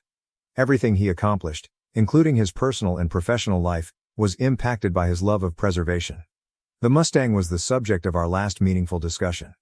He was discussing taking it to car shows now that we had completed the restoration. When he remarked, "We should sign up for the Pacific Northwest Classic," his eyes glowed like a child's. He continued to plan for the future until the very end, saying, "Show these youngsters what a real muscle car looks like." It began like any other morning until everything changed. When Mom called, my phone buzzed while I was in an early meeting. We were in the midst of an important project conversation, so I nearly didn't respond. But I had to go out and take it for some reason. Mom was crying so hard she was having trouble speaking. Dad had passed out on a construction site. He had left by the time I arrived at the hospital. According to the physicians, it was a sudden and severe heart attack. He was only 58. The weeks following Dad's passing were a haze of mourning and bureaucracy. The funeral was crowded. Dad's business and community involvement had impacted countless people. Suppliers, contractors, and even rival businesses came to show their support. Everybody shared a story about how Dad had supported them, given them advice, or simply been there for them when they needed someone to confide in. One old craftsman told me how, despite being unable to work during a protracted illness, Dad had managed to keep him on the payroll. "Your father understood that business was about people first," he stated. The workers of the company were heartbroken. Many of them had known Dad for decades, and they told me things I had never heard before, like how he had paid for the college textbooks of one foreman's daughter, assisted another through a divorce, or remained late to teach apprentices the nuances of historical restoration. With pictures and handwritten remarks from both clients and employees, the workplace conference room was transformed into an unofficial monument. We were all surprised by how well Dad had prepared for everything. His attorney, Mr. Anderson, summoned us in for a meeting a week following the funeral. He took out this enormous accordion file that read Family Security Protocol and was neatly handwritten by Dad. Dozens of carefully arranged papers with comprehensive instructions for various areas of his land were found within. I was given a 3-day tour of Dad's estate paperwork by Mr. Anderson. Each color-coded container had personal notes outlining his decisions in addition to legal paperwork. "I've never seen an estate plan this thoroughly in my 35 years of practice," Mr. Anderson remarked. Dad had even included a 5-year business transition plan with backup plans for various circumstances. After that, Mom began going to her church's bereavement support group. She first met Steve, 58M, there. Initially, she only mentioned him in passing. Steve suggested this great book about healing. Or, Steve said it's normal to feel this way. He was one of the group facilitators and had lost his wife to cancer 2 years earlier. Even if it seemed a little early, I was happy that she was receiving support. I was reminded by Emily that everyone experiences grief in a unique way. Every Tuesday night, the church grief support group met. Before long, Mom was attending church functions with Steve more often. After services, coffee gatherings became lunch meetings, which in turn became dinner dates. Our family friends began to worry about how quickly their friendship was developing. At a family get-together, my Aunt Jane pulled me aside because she was concerned that Mom was hurrying into things to make up for Dad's absence. Mom's changes became more apparent. Her haircut changed, she started dressing differently, and she even threw out the garden that Dad had helped her create. Every time I questioned these changes, she would respond, "It's time for a fresh start." Dad was hardly ever mentioned by the woman who used to spend hours narrating her life with him. It went more quickly than any of us had anticipated. Mom announced that Steve was moving in 6 months after Dad's death. James, 30M, and Lisa, 32F, his own grown children, felt it would be beneficial to bring life back into the house. I made an effort to be sympathetic, but it seemed like she was in a rush to replace everything Dad had constructed. I'm at a crossroads right now. How can I preserve Dad's legacy without jeopardizing Mom's chances for happiness? Emily advises me to strike a balance, but I can't help but think of Dad's letter. Son, preserve those memories. First update. I apologize for the wait for the update and appreciate all of the advice you gave on my previous article. 3 months have passed since my last post, and things have become much worse. Steve's domineering demeanor used to bother me, but now he acts as though he owns the house my dad left me. Steve made the decision to begin a significant restoration project last month without even asking my permission. The built-in bookshelves my dad had made for the living room were being torn up by contractors when I visited one weekend. As if he owned the building, Steve was watching over them and directing them to just throw all this old wood in the dumpster. These were the final project Dad and I worked on together before he became ill, so they were more than just shelves. He responded angrily when I approached him. He said, "Look, son," with a condescending emphasis on the pronoun. "This house needs to be brought into the 21st century. Your father's taste was, well, dated. We're doing you a favor by increasing the property value." I reminded him that any modifications required my consent legally. Mom obviously agreed with him, but he simply chuckled and added, "Your mother and I live here. We don't need permission to improve our home." "Steve knows about these things," she acknowledged. "He's just trying to help." The woman who formerly loved those bookshelves and used to place her collection of antique teacups on them for Christmas now acts as though they were just taking up room. I showed her Dad's thorough house maintenance plans, but she disregarded them as dwelling in the past. Additionally, the relationship with Steve's children has deteriorated. James has taken over Dad's workshop and transformed it into a CrossFit facility. While I was on a business trip, he held a garage sale and sold the majority of Dad's tools. By repainting rooms and installing modern vinyl planks in place of Dad's meticulously refinished hardwood floors, Lisa is treating the space as though it were her own personal design project. One evening after dinner, Steve grabbed me aside and said, "Since we're paying to live here, we should have our names on the deed. It's only fair." I had to explain him that they don't pay a mortgage because Dad's planning has paid for the house in full. They don't even cover their rent. All maintenance expenses, insurance, and property taxes are paid for by me. Emily recommended that we stop making weekly visits. Now that Emma is here, she is correct, no one benefits from the stress in that household. However, taking a back seat has only made Steve more confident. He began sending me bills for improvements that I never approved, and he began making them more regularly. I should be more sympathetic of Mom's new life, according to Mom's sister, who called me recently. I attempted to explain Dad's intentions and my legal obligations, but she simply accused me of being trapped in the past. "Steve makes her happy. Why can't you just let them make the house their own?" she asked. I found out this week that the growth markers that recorded my height from the ages of 3 to 18 had been removed from the kitchen door frame. Every birthday, Dad would measure me and write the date next to each mark. "It's just an old door frame. We can't keep every piece of wood just because your father touched it," Mom remarked when I confronted her about it. I now spend more time sitting in Dad's old chair, the only piece of furniture I was able to keep, in my own garage. Mr. Anderson advises me to begin considering long-term fixes. Legally, the house belongs to me, but I will eventually have to make some difficult choices regarding its destiny.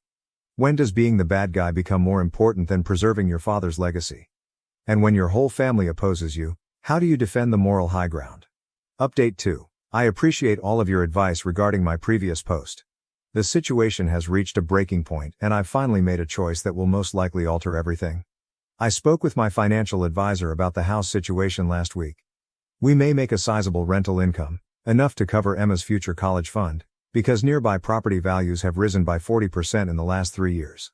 I discovered at the discussion that I had been so preoccupied with the sentimental elements that I had failed to take into account the financial ramifications of allowing Mom and Steve to live rent-free.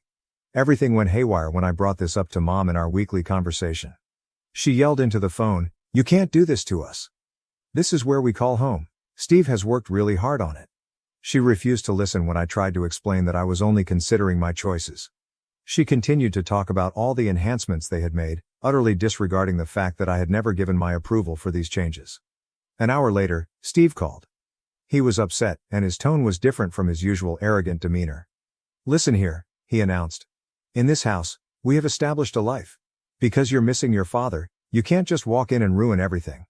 He interrupted me when I attempted to explain the financial issues, stating that they now had sweat equity in the property. I reminded him that the house belonged to me legally. There's a reason why Dad left it to me.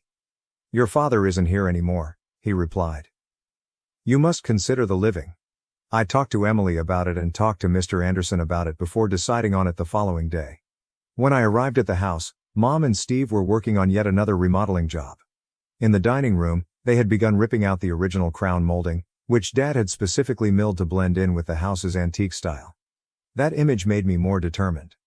They have 2 weeks to find another place to live, I told them. Mom burst into tears at once, accusing me of being callous and harsh. Steve tried to scare me by arguing with me about my inability to throw them out on the street. He began enumerating all of their local ties, including his place of employment, their church, and their neighborhood pals. When faced with challenging circumstances, I maintained my composure and firmness, as my father had taught me. I declared, "This is my property. Dad left it to me for a reason, and I'm exercising my legal right as the owner." Steve's cheeks flushed, and he began to enumerate all the money they had spent on upgrades. I informed him that the historical value of the property had actually been diminished by these unapproved alterations. When Lisa returned home and joined the debate, things became worse. Mom utilized her pregnancy as emotional leverage right away. "How are you able to treat your stepsister in this way? She will give birth to a child." Although Lisa's pregnancy is significant to them, I had to tell them that it does not affect my property rights and that she is not my stepsister. There has been an ongoing assault of emotional manipulation ever since.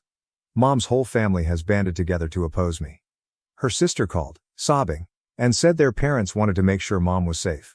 Messages regarding the challenging rental market were left by Steve's brother, a local real estate agent. Long messages on Christian ideals and family loyalty are even coming from distant cousins who I hardly know. Dealing with family friends who have known me since my early years is the most difficult. People who grew up with me now tell me how unhappy they are with my decisions, and every call seems like another tiny betrayal. Some even claim that I'm damaging Dad's standing in the neighborhood. The problem is that this has nothing to do with cruelty or profit. This is about honoring Dad's desires and preserving the things he created. It has been agonizing enough to see them methodically destroy all traces of him. The house was his legacy. I've paid for all of their expenses, allowed them to live rent-free for years, and put up with their unapproved changes. Eventually, enough is enough. They have 2 weeks to come up with new plans. I'm refusing to give in to Mom's constant demands for more time. Mr. Anderson claims that the law is entirely on my side and that I have been more than giving. He is assisting me with creating official paperwork for the notice to vacate, ensuring that everything is accurately documented. I realize that this makes me appear to be the villain in everyone else's tale, but sometimes standing up for what's right requires making difficult choices, even when others disagree.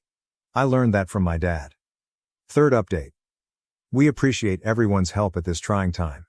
Things have come to an unavoidable end, therefore this will likely be my last update. I assigned Mom and Steve a 2-week deadline, but it's already passed. The past 2 weeks have been the longest of my life. They have been filled with guilt-tripping, continual emotional manipulation, and progressively frantic attempts to get me to change my mind. Mom did everything she could. Every day she called, oscillating between fury and tears. She would say, "I changed your diapers," one day. "I gave up everything for you," she would yell the next day. Steve also changed strategies, trying to negotiate instead of using intimidation. He recommended establishing a formal lease and offered to begin paying rent. I couldn't rely on them to uphold whatever agreements we made though, given what they had done to Dad's house. When I got to the house, there were people gathering on the front lawn 3 days prior to the deadline.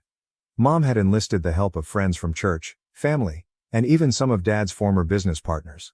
They had prepared statements about moral commitments and family responsibilities as part of what amounted to an intervention. I listened to people criticize me for being a bad son for 2 hours. The topic of honoring your parents was discussed by Mom's pastor. Dad's old secretary remembered his generosity with tears in her eyes. My elementary school teacher even came to remind me of the morals my father had attempted to teach me. The hardest part was when Lisa got up and talked about how stress could hurt her unborn child while covering her pregnant abdomen with her hands. While Mom was crying next to her, a few of the church women were glaring at me. It was an expert lesson in manipulating emotions. But during this ambush, an unexpected event occurred. I had a strange sense of serenity as I sat there listening to everyone talk about Dad, people who hadn't even been to his funeral suddenly professing to know what he would have wanted. Dad used to say, "Stand your ground when you know you're right." And I could almost hear his voice in my thoughts. I got to my feet and spoke to the group. I described how Dad planned everything carefully to ensure his family's future and how he had constructed this house by hand. I showed them pictures of Steve's unapproved modifications, including the historical elements he ruined and the fine craftsmanship he removed and replaced with flimsy modern fixtures. After that, I presented them with a letter from Dad outlining his reasons for leaving everything to me. Some of the elder business associates nodded as I read his remarks about trust, accountability, and preserving his legacy. They understood because they'd known Dad, really knew him. Shortly thereafter, the group scattered. While some looked disapproving, the righteous wrath had subsided, and others gently apologized as they walked away. Without saying another word, Mom and Steve returned inside. I showed there with Mr. Anderson and a locksmith on the morning of the deadline. Although they weren't required, I had hired a security company to be on hand just in case. The house was deserted. The remainder of their possessions were packed into Steve's truck. Steve couldn't help but give me a last poke, but Mom refused to look at me. As he assisted Lisa into his pickup, he asked, "You're happy with yourself? Your father would be so proud of how you've treated your mother." I didn't answer. Dad would have known. I know he had prepared for this possibility. What other reason might he have had for being so explicit in his will? I strolled about the home after they had left. I had underestimated the extent of the harm. Builder-grade materials had been used to replace the original fittings. Dad had painted over or taken out his handcrafted woodwork. We had spent so many weekends at the workshop, and it had changed completely. I have no intention of pursuing damages, but Mr. Anderson documented everything for any legal considerations. I simply want to put this chapter behind me and concentrate on fixing what can be fixed. Some of Dad's old craftsman friends have already been contacted, and they are eager to assist in rebuilding the features that were taken out. For now, Mom is staying with her sister. The majority of my relatives have stopped talking to me altogether, however some sometimes call to chastise me. On social media, Steve's children continue to share heartbreaking updates about their poor mother being thrown out of her home, but fewer people are responding to each post. Through it all, Emily has been my pillar of support. She reminds me of Dad's letter whenever I begin to doubt myself, expressing his faith in my ability to make the right choices. I will eventually tell Emma about her grandfather and the heritage he attempted to preserve, but she is too little to comprehend what is occurring right now. To restore the house to its original state, I'm collaborating with a restoration professional. We can preserve the spirit of what Dad made, but it won't be perfect. Some things can't be reversed. First, the workshop will be restored. The same place where I learned from my father is where I want my daughter to study. Being the villain in someone else's tale is sometimes the price of doing the right thing. I may never be able to rebuild the relationships I lost, but I can live with the fact that I preserved what my father trusted me with. As Dad used to say, integrity is about doing the right thing, even when it hurts, and not about taking the easy route. I believe he would comprehend. My last update will be this one. I appreciate everyone's support along this journey. My family favored my sister and ignored me at her wedding, but at mine, she reconciled by gifting me our grandmother's heirloom bracelet. As a 42-year-old who has struggled with complicated family matters for as long as I can remember, I believe the time has come to tell my tale. To put it mildly, my relationship with my 38-year-old younger sister has never been easy. I've always felt like I was playing second fiddle in my own family, and it's obvious that our parents have always preferred her above me. Almost every element of my life, including my relationships, professional decisions, and even sense of self-worth, has been influenced by this emotion. My sister was the center of my parents' attention from an early age. I was more introverted and, to be honest, lonely, but she was always the gregarious, popular one. I very well recall the celebration for my 10th birthday. Only a few of the students who were invited by my parents came up. My sister, who was only 6 at the time, managed to steal the show and keep everyone entertained with her antics. When I stealthily went away to my room, holding back tears, my parents hardly noticed because they were so preoccupied with her. I was merely there at school, while my sister was the life of the party. "Why can't you be more outgoing like your sister?" is something I've heard more times than I can count. "And your sister is so lively, why aren't you?" These comparisons never stopped, gradually eroding my sense of self-worth. I began to think that there must be a problem with me, that just because I wasn't like my sister, I wasn't good enough. The preference only became more obvious as we got older. I made a valiant attempt to forge my own professional path, but my parents never seemed to appreciate it. It has always been, "You should network more like your sister." Or, "If you were as charming as your sister, you'd get promoted faster." Every achievement I made was compared to my sisters, and they always thought I fell short. I gave my best to my work in the hopes that my parents would eventually recognize my value if I could just achieve enough success. As I advanced in my job, I gave up my personal life to work late into the night and on the weekends. I recall working 80-hour weeks for months on end on one particularly taxing job. I was thrilled to contact my parents to tell them that I had finally gotten a significant client for my business. How did they react? "Oh, sweetheart, that's lovely. Have we informed you of your sister's recent employment? It will be 6 digits for her." That was always the case. It was never enough for them, no matter how high I climbed. In contrast, my sister managed to get by on her charm and the steadfast backing of our parents. Please understand that I adore my sister. She is not a nasty person, and I am aware that our parents' different treatment of us is not her fault. However, it might be difficult to avoid feeling bitter at times, particularly when she appears unaware of the privileged treatment she receives. My sister got married last month. It would be an understatement to say that our parents were ecstatic. They dedicated a large portion of their cash as well as their hearts and souls to organizing the wedding. I thought it may be an opportunity for us to strengthen our family ties, so I offered to assist with the preparations, but I was graciously turned down at every stage. "Oh, you're so busy with work, we wouldn't want to bother you," they'd reply. In actuality though, they didn't want me to get involved. I made an effort to be upbeat, telling myself that it wasn't about me and that it was my sister's big day. However, I began to feel increasingly alienated from my own family as the wedding day drew near. When I learned that my parents had asked my sister's best friend to be her maid of honor without even taking me into consideration, it was the last straw. My mother simply remarked, "Well, you're not really the maid of honor type, are you?" when I challenged them about it. "We believed that a lower function would better suit you." The actual wedding day was challenging. My sister was praised throughout our parents' remarks, which included stories about her early years and their pride in the lady she had grown into. Not a word about me was said. They acted as though I didn't exist and that the three of them made up their entire family. On the inside, I felt like I was crumbling, but I sat there trying to smile. I heard my mother speaking to one of her friends after the ceremony. "We're so relieved," she remarked. "We were worried we might never get to experience a wedding day like this." It was obvious that they didn't believe I would ever get married. The worst was still to come, but it felt like a kick to the belly. My mother drew me aside later that night. I briefly entertained the idea that she may express regret for not including me in the remarks. Rather, she said something that will always stick in my memory. "Don't stress about your wedding. Since this might be the only one we get to plan, we put our all into it." We wanted to ensure that we did it correctly. Something broke inside of me at that very instant. All of the years I had spent feeling inferior and attempting to get their acceptance came tumbling down. However, it also seemed as though a fog had dissipated. I realized for the first time just how poisonous our family dynamic had become.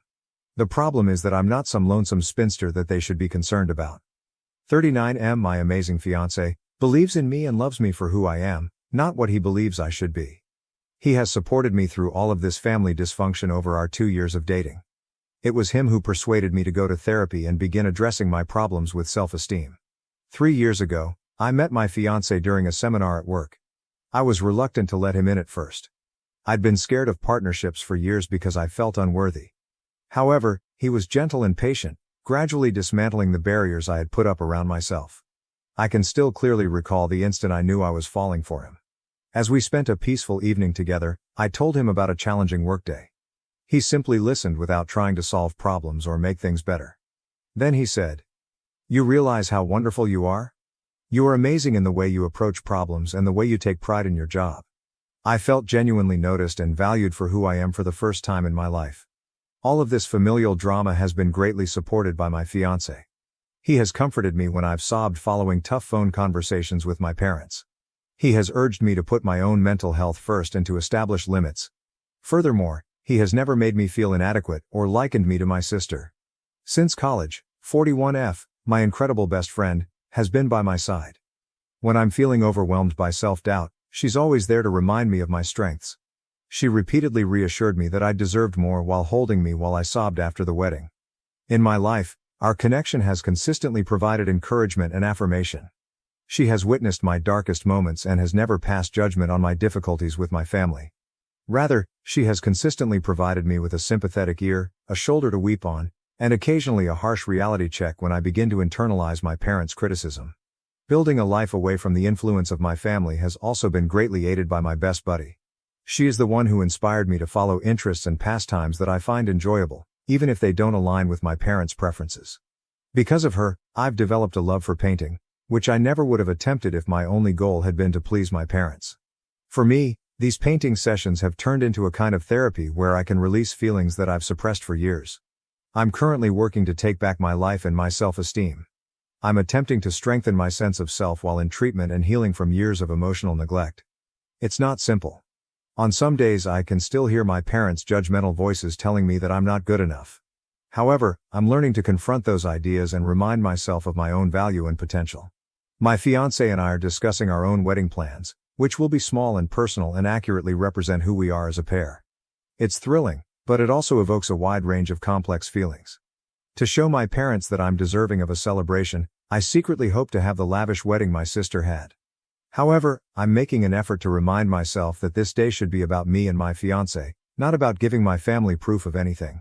I'm also trying to figure out why my sister and I are treated so differently by our parents in therapy. According to my therapist, my parents' actions may be a result of their own fears and unmet expectations. With her gregarious demeanor and social success, my sister might be the embodiment of everything they've always wanted to be. They might be reminded of their own perceived shortcomings by my more reserved demeanor and emphasis on professional achievement. This lets me see them as flawed people rather than as all-powerful people whose approval I must gain, even while it doesn't justify their actions. However, I'm having trouble deciding how to proceed with my family. I want to completely cut them off in order to shield myself from more harm. I also harbor the hope that we might be able to mend our friendship. However, I'm not really sure where to begin. I've considered going up to them and telling them how they've harmed me over the years, but I'm scared they'll just brush it off as they always do. Even worse, they'll reverse it and blame me for my sister's success, saying that I'm the issue because I'm too sensitive or envious. According to my fiancé, I ought to offer them one final opportunity to get together and discuss our relationship openly. He thinks there's a chance they would realize and desire to change if I can articulate how their actions have affected me. He has volunteered to support me by being present if I choose to have this chat. However, my best friend believes that I should put my own recovery first and avoid them, at least for the time being. She fears that attempting to mend the relationship before I've resolved my personal problems completely could hinder my advancement. Instead, she said, I might want to write them a letter to describe how I feel without having to respond right away. I'm conflicted. They are my family, on the one hand. A part of me still yearns for their affection and acceptance in spite of everything. There are both pleasant and painful memories in me, such as my mom consoling me after my first heartbreak and my dad teaching me how to ride a bike. I question whether it's worth struggling for those moments of connection. However, I'm worn out after years of trying to live up to their expectations only to be ignored and underappreciated all the time. I'm concerned that if I keep talking to them, I might not be able to get well and go on with my life. Additionally, I fear that my future children will experience the same suffering and insecurity that I have. As I type this, I'm aware that I've never really put all of these emotions into words before. It is both overpowering and somewhat freeing. I've devoted a significant portion of my life to attempting to fulfill the expectations of my parents. I'm now at last beginning to understand who I am and what I desire. I'm looking to you, Reddit, for guidance. How would you respond if I were you? How can I handle this complicated familial situation? Should I concentrate on starting a new family with my fiancé and friends who genuinely care about me? Or is there any chance that we may mend our relationship? If any of you have experienced comparable circumstances, how did you respond? Was it best for you to keep your distance from your family, or were you able to mend your relationship with them? How did you handle the guilt and the pressure from society to keep family ties intact if you did remove yourself? I appreciate you reading this far. I realize it was lengthy. Finally sharing something with someone, even if they are only complete strangers you met online, feels nice. I would be very grateful for any guidance or words of encouragement. I feel like I'm at a fork in the road and don't know which way to go. However, I am aware that I cannot stay in this state of uncertainty and keep looking for unfulfilled acceptance. A change is needed, but I'm not clear what that modification should entail. First update. 2 months have passed since my last post, and I wanted to give you all an update on what has been going on. Firstly, I would like to express my gratitude to everyone who read my tale and gave me advice. Your assistance has been priceless. The most significant shift has been in how I view myself. I've been going to therapy regularly, and my self-esteem is really improving. I'm working through years of emotional maltreatment and continual comparison to my sister with the support of my therapist. Although it's challenging, I'm coming to value myself regardless of my family's opinion. It has been beneficial to keep a wins journal. I jot down one accomplishment, no matter how minor, every day. I'm gradually coming to terms with the fact that, despite what my family may believe, I am competent and deserving. I've also shared my difficulties with my coworkers. Unexpectedly, a lot of others had comparable experiences, which made me feel less alone and opened up some fantastic mentorship opportunities. My relationship with my fiancé has undergone the biggest shift. Our relationship has strengthened as we prepare for our wedding. Throughout it all, he has been my pillar of support, always ready to listen and offer uncritical support. We've discussed our future in great detail, including how we want to handle family dynamics with our own prospective children. Speaking up about my anxieties of repeating the habits I was raised with has been both frightening and freeing. In addition to being understanding, my fiancé has pledged to constantly work with me to establish a kind, encouraging household. While talking about wedding arrangements last week, an unforgettable moment occurred. To show my family that I'm deserving of a celebration, I acknowledge that a part of me wants a lavish wedding like my sister's. "You don't have to prove anything to anyone," my fiancé replied. "I want our wedding to be about us, not your parents or anybody else, because you deserve to be celebrated every day." His remarks served as a warning. I came to the realization that I was still unconsciously trying to win my parents' approval. We have now made the decision to organize a wedding that accurately captures who we are as a couple. We have made some firm decisions. We intend to have a small, private ceremony with only our closest friends and family, perhaps at sunset on the beach or in a garden. We wish to honor our love and dedication in a cozy, happy setting. We're thinking of combining our love of the outdoors with the romance of beginning a married life by going trekking in a national park for our honeymoon. But I'm not sure if I should invite my sister and parents to the wedding. Reconciliation is something I wish for, but I'm afraid they'll ruin our day or say something cruel. My fiancé has been encouraging and has promised to support my decision no matter what. In order to establish clear guidelines for acceptable behavior, he has even offered to speak with my family if we invite them. My maid of honor, who is also my best friend, has been a huge help. She has immersed herself into the wedding planning process, and her excitement for this new phase of my life has been a lovely diversion from my complex familial feelings. She has been gently encouraging me to think about my own desires, apart from any obligations to my family. I am reminded by her that today is your day. You deserve to be in the company of people who truly appreciate you. 2 months later, I'm in a lot better place. I'm beginning to see my own power and have more faith in myself. I'm learning that family is about people who support you without conditions, not simply genetic ties. And I'm creating a future with a partner who genuinely cherishes me. However, I continue to struggle with how to deal with my biological family.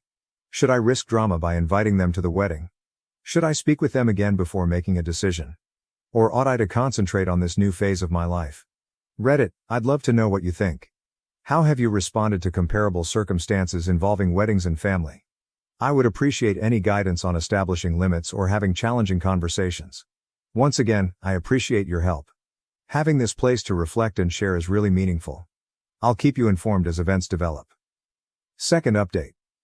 Since my last update, which was a month ago, a lot has transpired.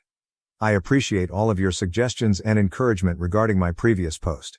We decided to invite my sister and dad after considerable discussion with my therapist and fiancé. We took our time creating the ideal invitation, attempting to mix being warm with setting up appropriate boundaries. I didn't get the response I was hoping for. My mother called me 3 days after I sent out the invites. She initially appeared thrilled, but then the inquiries began. "Why is the wedding so small? Do you not wish to have a formal celebration as your sister did?" She laughed when I told her that we wanted a small ceremony that was true to who we were. "You've always been really challenging. For once, can't you simply act normally?" I made an effort to maintain my composure by applying the strategies I've been learning in therapy. I clarified that since it was our day, we intended to celebrate it any way we saw fit. My father picked up the phone at that point. "I have been speaking with your mother," he stated forcefully. "We believe that this little wedding is a mistake on your part.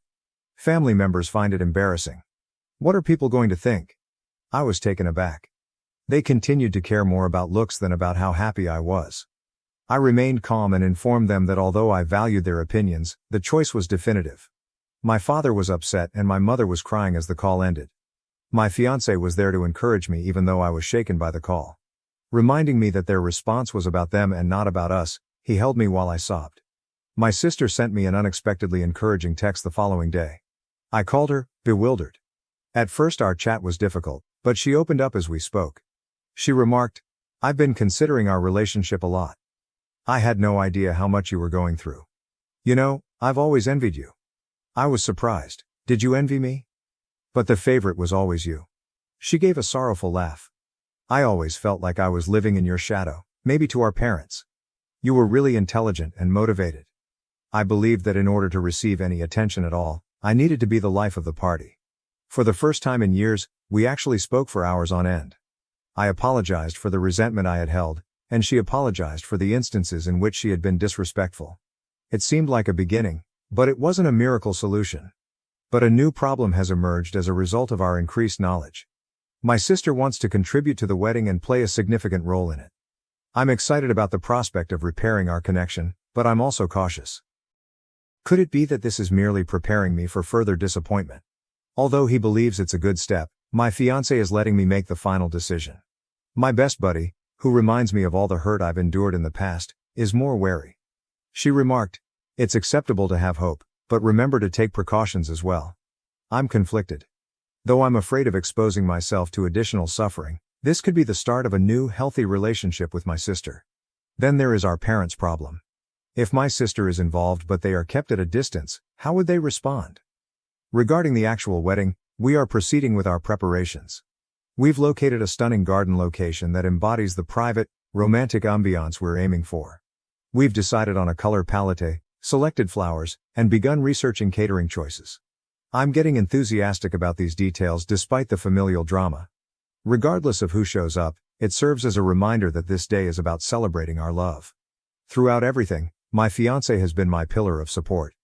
He's given me space when I've needed to think things through alone, been understanding when I've needed to rant, and given me advice when I've asked for it.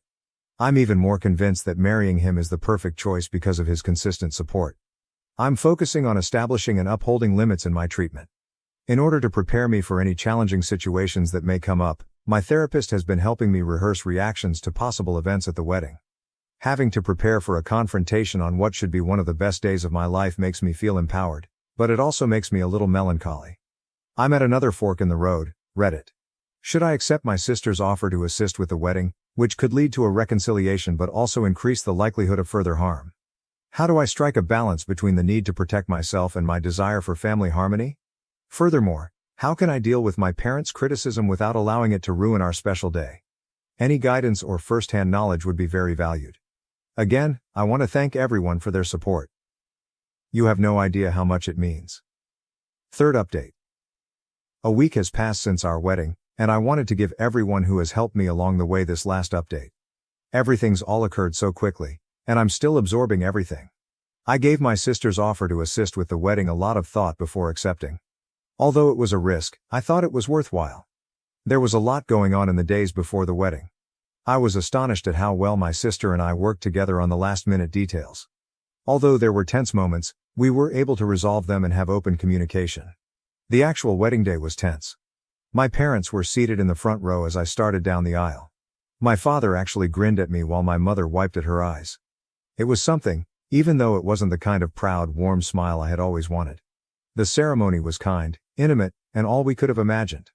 I felt as though everything else vanished as my fiancé and I exchanged vows. We were the only ones making pledges to one another at that very moment. My sister came up to me with a tiny wrapped surprise during the reception. An exquisite silver bracelet that had belonged to our grandmother was found within. She gave me the bracelet, which had been a source of conflict between us for years, as a gesture of goodwill. My father later asked me to dance, which surprised me. He remarked, "Your mother and I, we may not have always understood you, but seeing you today, you seem happy." As we moved uncomfortably to the music. Incredibly joyful. It felt like an acknowledgement, but it wasn't an apology. The remainder of the evening was a haze of joy, dancing and laughter. Although there were tense times, it was a happy occasion all around. Throughout it all, my new spouse was by my side, cheering me on in the good times and encouraging me in the bad.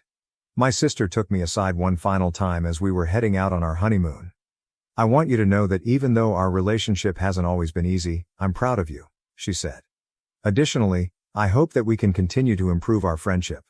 Since the wedding, the days have been a combination of peaceful introspection and honeymoon delight. Disengaged from the outside world and concentrating on one another, My spouse and I hiked in a national park for a fantastic week. I'm trying to take in all that happened now that we're home. Since I got back, I've been seeing my therapist, and we've been discussing how I feel about the wedding and how it will affect my future relationships with my family. She has reminded me that it's acceptable to still feel conflicted while also encouraging me to recognize the constructive actions that were performed. My spouse and I have discussed limits and the type of connection we hope to have with my family in the future. We acknowledge that maintaining open communication is important, but we also recognize that our small family must come first. Since the wedding, my sister and I have texted each other a few times. They have been friendly yet hesitant. Next week, we're going to get together for coffee to discuss this further.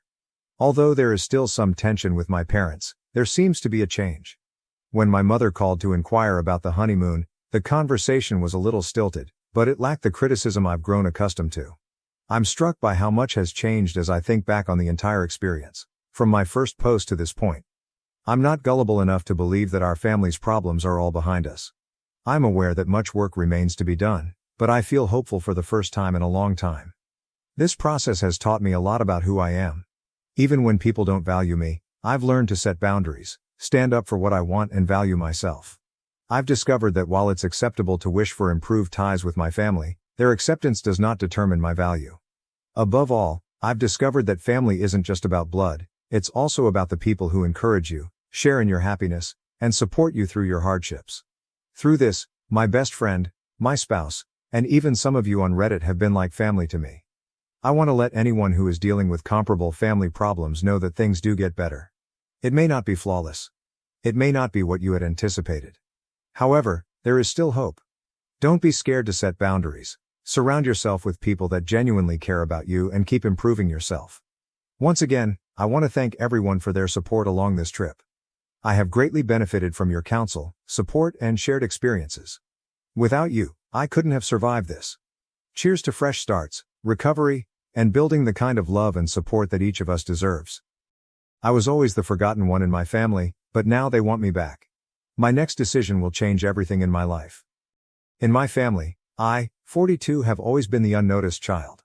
I'm not sure how to respond to my parents' sudden desire for me to return to their lives. There is a big age difference between myself and my 5 siblings, of which I am the youngest. As a child, I frequently had the impression that my house was a parallel universe. I was just there, the quiet one, the one who didn't cause trouble, the one who was easy to forget, while my siblings were in and out of hospitals and therapy sessions all the time. One of my first memories is of returning home from school to find the house deserted. Nobody checked my schoolwork or inquired about my day. Everyone was too preoccupied with my siblings' problems to realize that I also needed to eat, so I learned to cook for myself early. I vividly remember how disappointed I was when my parents failed to remember my birthday for 3 consecutive years. They were just overwhelmed. It wasn't that they were awful people. I suppose they felt they didn't have to worry about me because they had 4 children who were coping with different health and mental health problems. I was the normal one, the healthy one. However, it's not as easy as it seems to be the normal one in a chaotic family. Throughout his childhood and adolescence, my 52-year-old oldest brother had to spend a lot of time in the hospital due to a serious chronic condition. He still has health issues and is largely dependent on our parents for assistance. Since I can remember, my 50-year-old elder sister has been in therapy or taking medicine for her early struggles with anxiety and depression. The 48-year-old twins who are the middle siblings needed special education and ongoing care due to their learning difficulties. Then there was myself, the last person to consider. The one who was supposed to comprehend, to be self-sufficient, to simply be there. It was out of need that I learned to be independent. I was essentially rearing myself by high school. I knew that grades were my ticket out, so I earned them. Not because anyone pushed me. I joined clubs and teams for the opportunity to spend as much time away from home as possible, not for the recognition. I remember one specific instance from my junior year of high school. It meant a lot to me that I had advanced to the debate state finals. I had put a lot of effort into it, practiced late into the night, and given it my all. In the weeks before the finals, I mentioned it to my parents several times. I was set to go when I stepped downstairs on the morning of the event, wearing my finest attire. Frazzled as usual, my mom replied, "Oh, are you going somewhere?" as she hardly looked up from a stack of medical bills. I tried not to sound hurt as I reminded her about the debate finals. "It's today, I told you about it." She responded, "Oh right." But it was obvious that she couldn't truly recall. "All okay, good luck. We have to take your brother to his doctor's appointment, Therefore your father and I are unable to attend. I swallowed the lump in my throat and nodded. Naturally, and always has been, my brother's health came before my argument. I made it to the finals by myself and finished in second. Nobody inquired about my experience when I arrived home. For weeks, the certificate I was given remained on my desk, hidden from everyone else. My getaway was college. I finally felt like I could breathe after deciding on a school on the opposite side of the nation. I made friends that didn't need to be reminded of my birthday, genuinely saw me and paid attention when I talked. M and C, two of them, grew to be the family I never had. MC and I made the decision to remain together after graduation. We started establishing our life after relocating to a new state that was far from any of our relatives. Determining that I made a difference, I threw myself into my career and I was successful. Now that I'm 42, my life appears to be going well. I run a skilled team as a senior marketing executive at a Fortune 500 firm, and I'm renowned for my creative problem solving and ability to perform under pressure. Ironically, I became quite good at drawing attention to myself and making things visible because I was raised invisible.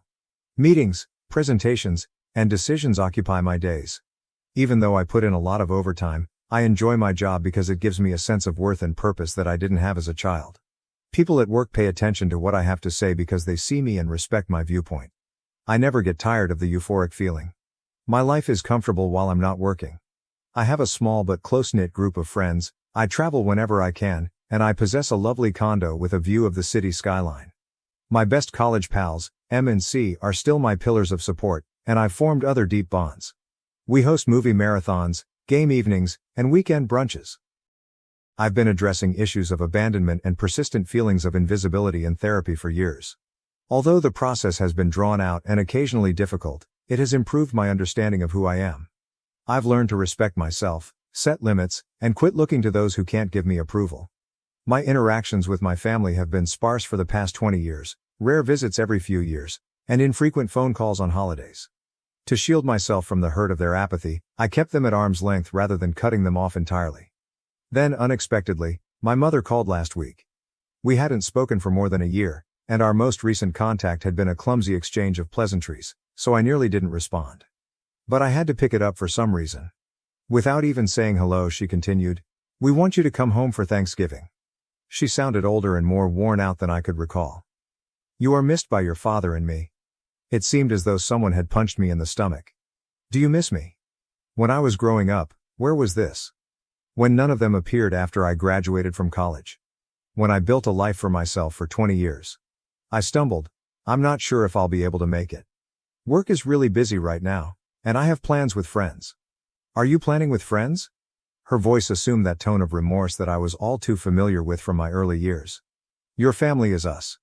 If you need to alter your plans, your pals will undoubtedly understand." Family seemed like a hollow term. After feeling like an afterthought my entire life, what did it mean? She went on to say, "Your siblings will all be here." Apparently oblivious to or choosing to disregard my reservations. To have everyone together once more would mean so much. I was filled with resentment. Is everyone back together? First of all, when had we ever been together? I couldn't recall a family meal where someone wasn't experiencing a crisis, going to therapy, or being admitted to the hospital. I finally said, "I'll think about it," to put an end to the discussion. However, I knew I wasn't going as soon as I hung up. I became physically nauseous at the idea of sitting around a table and looking like we were a happy, regular family and everything was good. 1 week later, I'm still debating the choice. I had a tiny kid-like want to leave, to think that perhaps, at last they noticed me. That perhaps they wish to make amends because they regret how they treated me. However, the mature side of me, the one that has had treatment and undergone the arduous process of recovery, is more aware of this. They haven't called because they've suddenly realized how much they've been ignoring me. My siblings are still having difficulties, they are growing older, and they have come to the realization that I'm the only one with their lives in order, which is why they are phoning. I'm their fallback option, not their daughter. I can't quit thinking about it though. What if I'm mistaken? What if this is a sincere effort to get back in touch? Am I being unforgiving or overly harsh? Or am I at last defending myself and establishing sound boundaries? I thought I had dealt with the feelings that the call had evoked. More than in years, I've been thinking back on my early years. I had a dream the other night that I was back in my former bedroom, shouting loudly, but no one could hear me. I felt like that forlorn, invisible youngster again as I woke up in a cold sweat. It also has an impact on my work. I was thinking about my family when I slept off at a crucial meeting yesterday. My team took note and continued to give me worried glances. I have a reputation for being calm and attentive, yet after just one phone call, I feel like I'm losing it. After discussing it with M and C, they both believe I shouldn't go. They have personally witnessed the harm done by my family and the years it has taken me to recover. They fear that returning home will reverse all of my gains. There is nothing you owe them, M stated firmly. Don't allow them to pull you back into their drama. You've created a wonderful life for yourself. C was more tactful. Remember how long it took you to stop flinching every time the phone rang? I know it's hard, he continued. When you first started establishing limits with them, how many panic attacks did you experience? Is all that development worth the risk? I am certain that they are correct. However, that little voice of the young child who merely wanted her parents to notice and adore her is still inside of me. Perhaps this time will be different, she's whispering. They might finally be the family I've always desired this time. M and C also remind me that I have the freedom to choose, and they will be there for me no matter what. And I'm grateful for that, but it doesn't help with the decision. So here I am asking random people online for guidance. Is it improper of me to want to go? Is it selfish of me to prioritize my mental well-being over a family reunion? Or, after being ignored all my life, am I now acting in my own best interests? Even though Thanksgiving is still a few months away, I can't stop thinking about this. I'm struggling to focus at work and fall asleep. I become anxious every time my phone rings, wondering whether it's them calling again. A part of me wants to stop communicating with them, block their numbers, and carry on with my life as it has been. However, another part of me feels bad about even thinking about it. Even if they weren't particularly good parents, they are still my parents. I have no idea what to do. I'm not sure how to make sense of the difference between the accomplished, self-reliant adult I've become and the lonely, invisible child I was. I'm not sure whether I can deal with my family without becoming that frightened, abandoned young child again. What should I do, Reddit? Should I risk rehashing old wounds by attending this Thanksgiving dinner? Or should I keep my distance and possibly ruin any possibility of a reconciliation? When your parents suddenly want you in their lives after decades of ignoring you, how do you handle it? I would appreciate any guidance. I could really use an outside viewpoint because I feel like I'm drowning in uncertainty. Update 1: About 2 weeks have passed since my last post, and while I would like to claim that things have become more obvious, they have really gotten more confusing. Though recent events have taken me by surprise, I appreciate all of the support and advice. It has given me a lot to think about. First, my older brother, who has long-term health problems, called me out of the blue. It was unexpected to see his name on my caller ID because we haven't spoken face-to-face in years. I briefly believed that something horrible had occurred. His voice seemed older and more worn out than I remembered when he said, "Hey sis. Have you got a moment? We need to talk about something serious." I felt shivers down my spine at his tone. He seemed to be speaking for the entire family, and it sounded menacing. He went on, "Mom and Dad have been talking," without waiting for me to answer. As they age, they are concerned about the future and who will look after things after they are gone. A knot started to form in my stomach. I hoped I was mistaken, but I had a feeling I knew where this was going. When they can no longer care for one of the boys, they want to appoint you as their legal guardian. The boys referred to our brothers who suffered from serious illnesses. It seemed as though someone had punched me in the stomach. Protector? Me? For most of my childhood, they hardly acknowledged me as the invisible child. What? I choked out. Why me? Why now?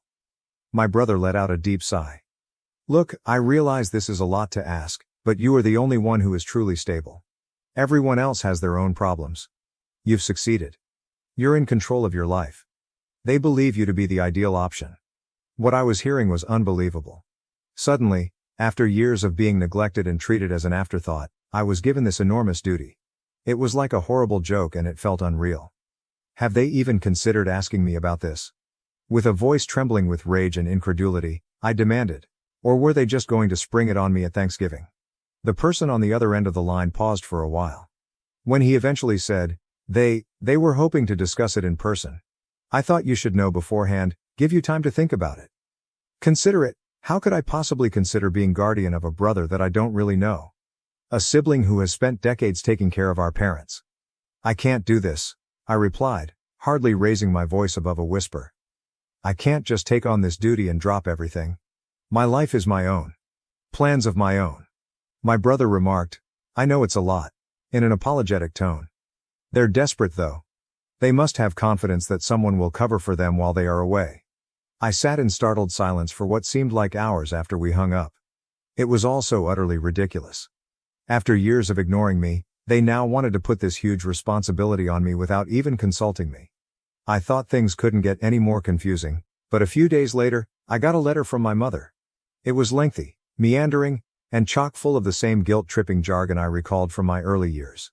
She continued by talking about how difficult things had been for them, how much they had given up for the family, and how much they needed me right now.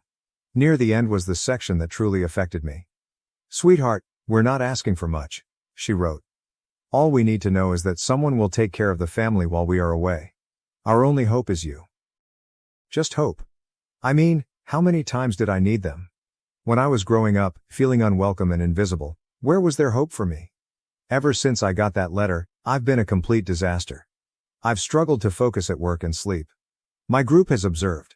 Meetings have had to be rescheduled because I simply cannot focus. Every part of my life is being impacted by this circumstance, and I detest it. They still have this control over me, and I detest it. For an urgent wine and venting session, I invited M and C over. On my part, they were both indignant. "They can't do this to you," M exclaimed, her eyes glimmering with rage. "They cannot expect you to be their safety net after ignoring you for decades. It's unfair." C remained supportive but was more measured. He added softly, "You need to consider what's best for you. Not what they desire or what's best for them. What would you like? What am I looking for?" It's a straightforward question, but I'm having a terrible time coming up with a response.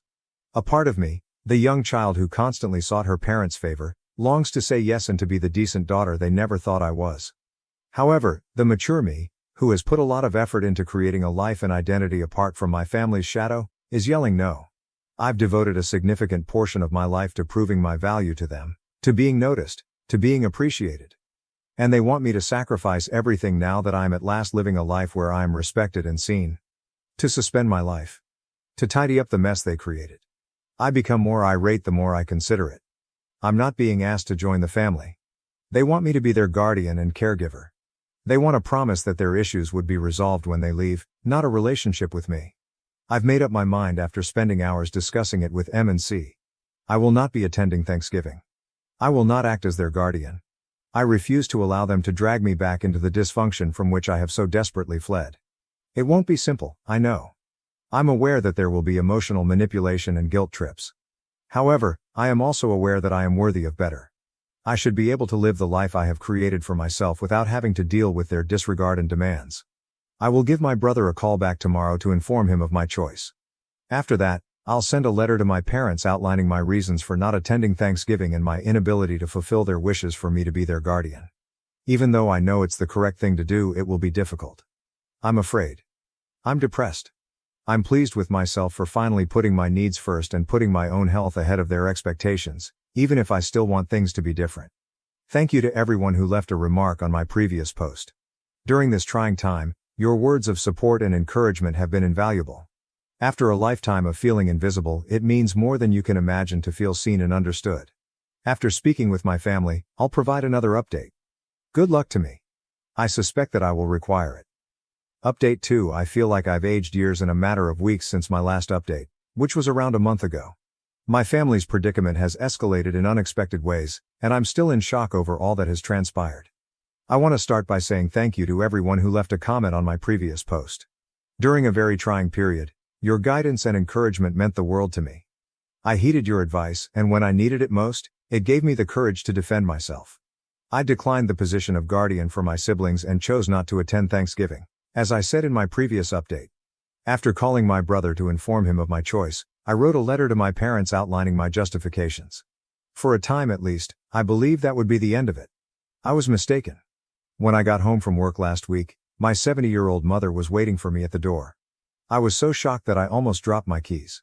She has never come to see me before. Not even when I bought my condo, when I got my major promotion, or when I moved into my first apartment, but here she was, standing at my door as if she had every right to be there, looking older and more worn out than I remembered. "Mom," I said, barely raising my voice above a whisper. "What are you doing here?" She took a while to respond. She simply stared at me, her gaze sweeping across my face as if she had never seen me before. Perhaps she was. When she eventually stated, "We need to talk." Her tone was forceful but gentle. "It's not good for your father. The physicians say." She trailed off, tears welling up in her eyes. I experienced a little twinge of guilt. I was unaware that my dad was ill. Then I realized that I hadn't known since they hadn't informed me. Because unless they require anything from me, they never tell me anything. I inhaled deeply, bracing myself. "I'm sorry to hear that," I added, trying to sound impartial. "But I don't see what that has to do with me." My mom's eyes became wide with surprise. "He's your dad," she cried out. "How can you say that?" "Is he?" The venom in my voice surprised me as I shot back. "When has he ever acted like a father to me?" I briefly believed my mother might try to enter when she moved forward. I remained steadfast in the doorway, preventing her from entering. I wasn't going to give her access to my personal space or the life I had created for myself. "Please," she begged, her voice adopting the guilty tone I so vividly recalled from my early years. "You are necessary. I am unable to manage things on my own because your father is constantly in and out of the hospital." "Your siblings?" "My siblings?" I interrupted her. "My siblings always." "Mom, what about me? At what point did you need me for myself rather than what I could provide for everyone else?" She gave me the impression that I had slapped her. "That's not fair," she remarked. "You have always been cherished by us. We have always supported you." I was unable to resist. I chuckled. The sound reverberated along the deserted corridor, loud and terrible. "Are you there for me? When? You forgot my birthdays. When? When did you miss my final debate? When did you not attend my graduation from college? Please let me know exactly when you were there for me, Mom." I briefly had a surge of gratification when my mother's face crumbled. She was at last experiencing a small portion of the suffering I had endured for years. She said, "We did the best we could." With a broken voice. "You have no idea how it was to attempt to keep everyone alive and well. There was no time for," I concluded. "For me, for her. I wasn't ill, so you didn't have time for me. Since I wasn't creating issues, due to the fact that I was invisible." For a long time the burden of decades of unsaid hurt hung between us as we stood there in quiet. When my mother eventually responded, "I'm sorry," I briefly thought she was telling the truth. "That's not how we intended to make you feel. You are loved by us. You are necessary to us. Come home please. Assist us." My eyes pricked with tears, but I blinked them away. My family has brought me enough tears. "I can't," I stated firmly. "I refuse to. Now Mom, I have a life of my own, one I created without you. I won't sacrifice that to serve as your contingency plan." "Backup plan?" she asked again, raising her voice. "Do you believe this to be that? We are your family." I answered, "No." And even I was astonished by how definitive my voice sounded. "You aren't, no longer. I decided to choose my family. My friends, who have helped me, who have stood by me, who have seen me when you had no desire to look." With a look of disbelief and hurt on her face, my mother gazed at me. She remarked, "So that's it? You're just going to turn your back on us?" I gave a headshake. "No, Mother. It's been a while since you abandoned me. I'm simply leaving at last." She didn't answer. Rather, she turned and strode off, her shoulders hunched in surrender. I was both relieved and saddened as I watched her leave. It seemed like the end of something. Possibly the loss of hope and the hope that my parents would one day see me and show me the kind of love I needed. That should be the end of it, I thought. I believed I had stated my stance clearly. However, as usual, life had other ideas. My brother called me a week following my mother's visit. His words, "My father passed away." I sat there looking at my phone, not sure if I should feel guilty, relieved or sad. The news seemed to be about a stranger rather than my own father, and I felt numb. According to my brother, the funeral is next week. Will you come? After closing my eyes and inhaling deeply, I answered, "No, I don't think I will." The other end of the line was silent for a long time. My brother finally answered, "I understand." And I was shocked to hear that he didn't sound judgmental. "Take care of yourself, sis." I sat for a while after I hung up, reflecting about my early years, my father, and our unfulfilled connection. I recognized that I no longer needed his attention and praise after reflecting on all the times I had wanted for it. I've devoted a significant portion of my life to gaining my family's affection and attention. In actuality, though, I no longer require their approval. I am proud of the life I have created for myself. I have a career I'm enthusiastic about, friends who adore me, and a sense of self-worth independent of other people's opinions. The passing of my father feels like the end of a chapter, a depressing one, full of unmet words and lost chances. However, it's already over, and I can't alter it. I just have to keep going. I will not be attending the funeral. Neither my mother nor my siblings will be contacted. It's not because I'm angry or spiteful. I've moved on from it. It's just that I've come to the realization that I no longer belong in that environment. I've outgrown it. I want those who might criticize me for my choice to realize that it has nothing to do with forgiveness or the lack of it. It has to do with protecting oneself. It's about realizing that sometimes walking away is the healthiest course of action and that some relationships are too damaged to be repaired. I'm no longer upset. I'm not depressed. I'm just free from the burden of unmet expectations, free from the hurt of being ignored and underappreciated, and free to live my life as I see fit without the dysfunctional shadow of my family hovering over me. I want to express my gratitude to everyone who has followed my story and provided encouragement and guidance. During one of the most trying times in my life, your comments have given me courage and consolation. You've given me the confidence to advocate for myself and put my needs ahead of those of others. My last update will be this one. I'm concentrating on my future from now on, one that I can control and that is unencumbered by the burdens of my past. In some ways it's frightening, but it's also quite freeing. I want to let everyone know that it's acceptable to make your own decisions, especially if they are in a similar circumstance, are having trouble meeting expectations from family, or feel unnoticed or underappreciated. Even if the ties are with family, it's acceptable to leave them if they are hurting you. You are worthy of being appreciated, seen, and loved for who you are. One final time, I want to thank you all for being the encouraging group of people I never had as a child. You can never know how much your understanding and kindness have meant.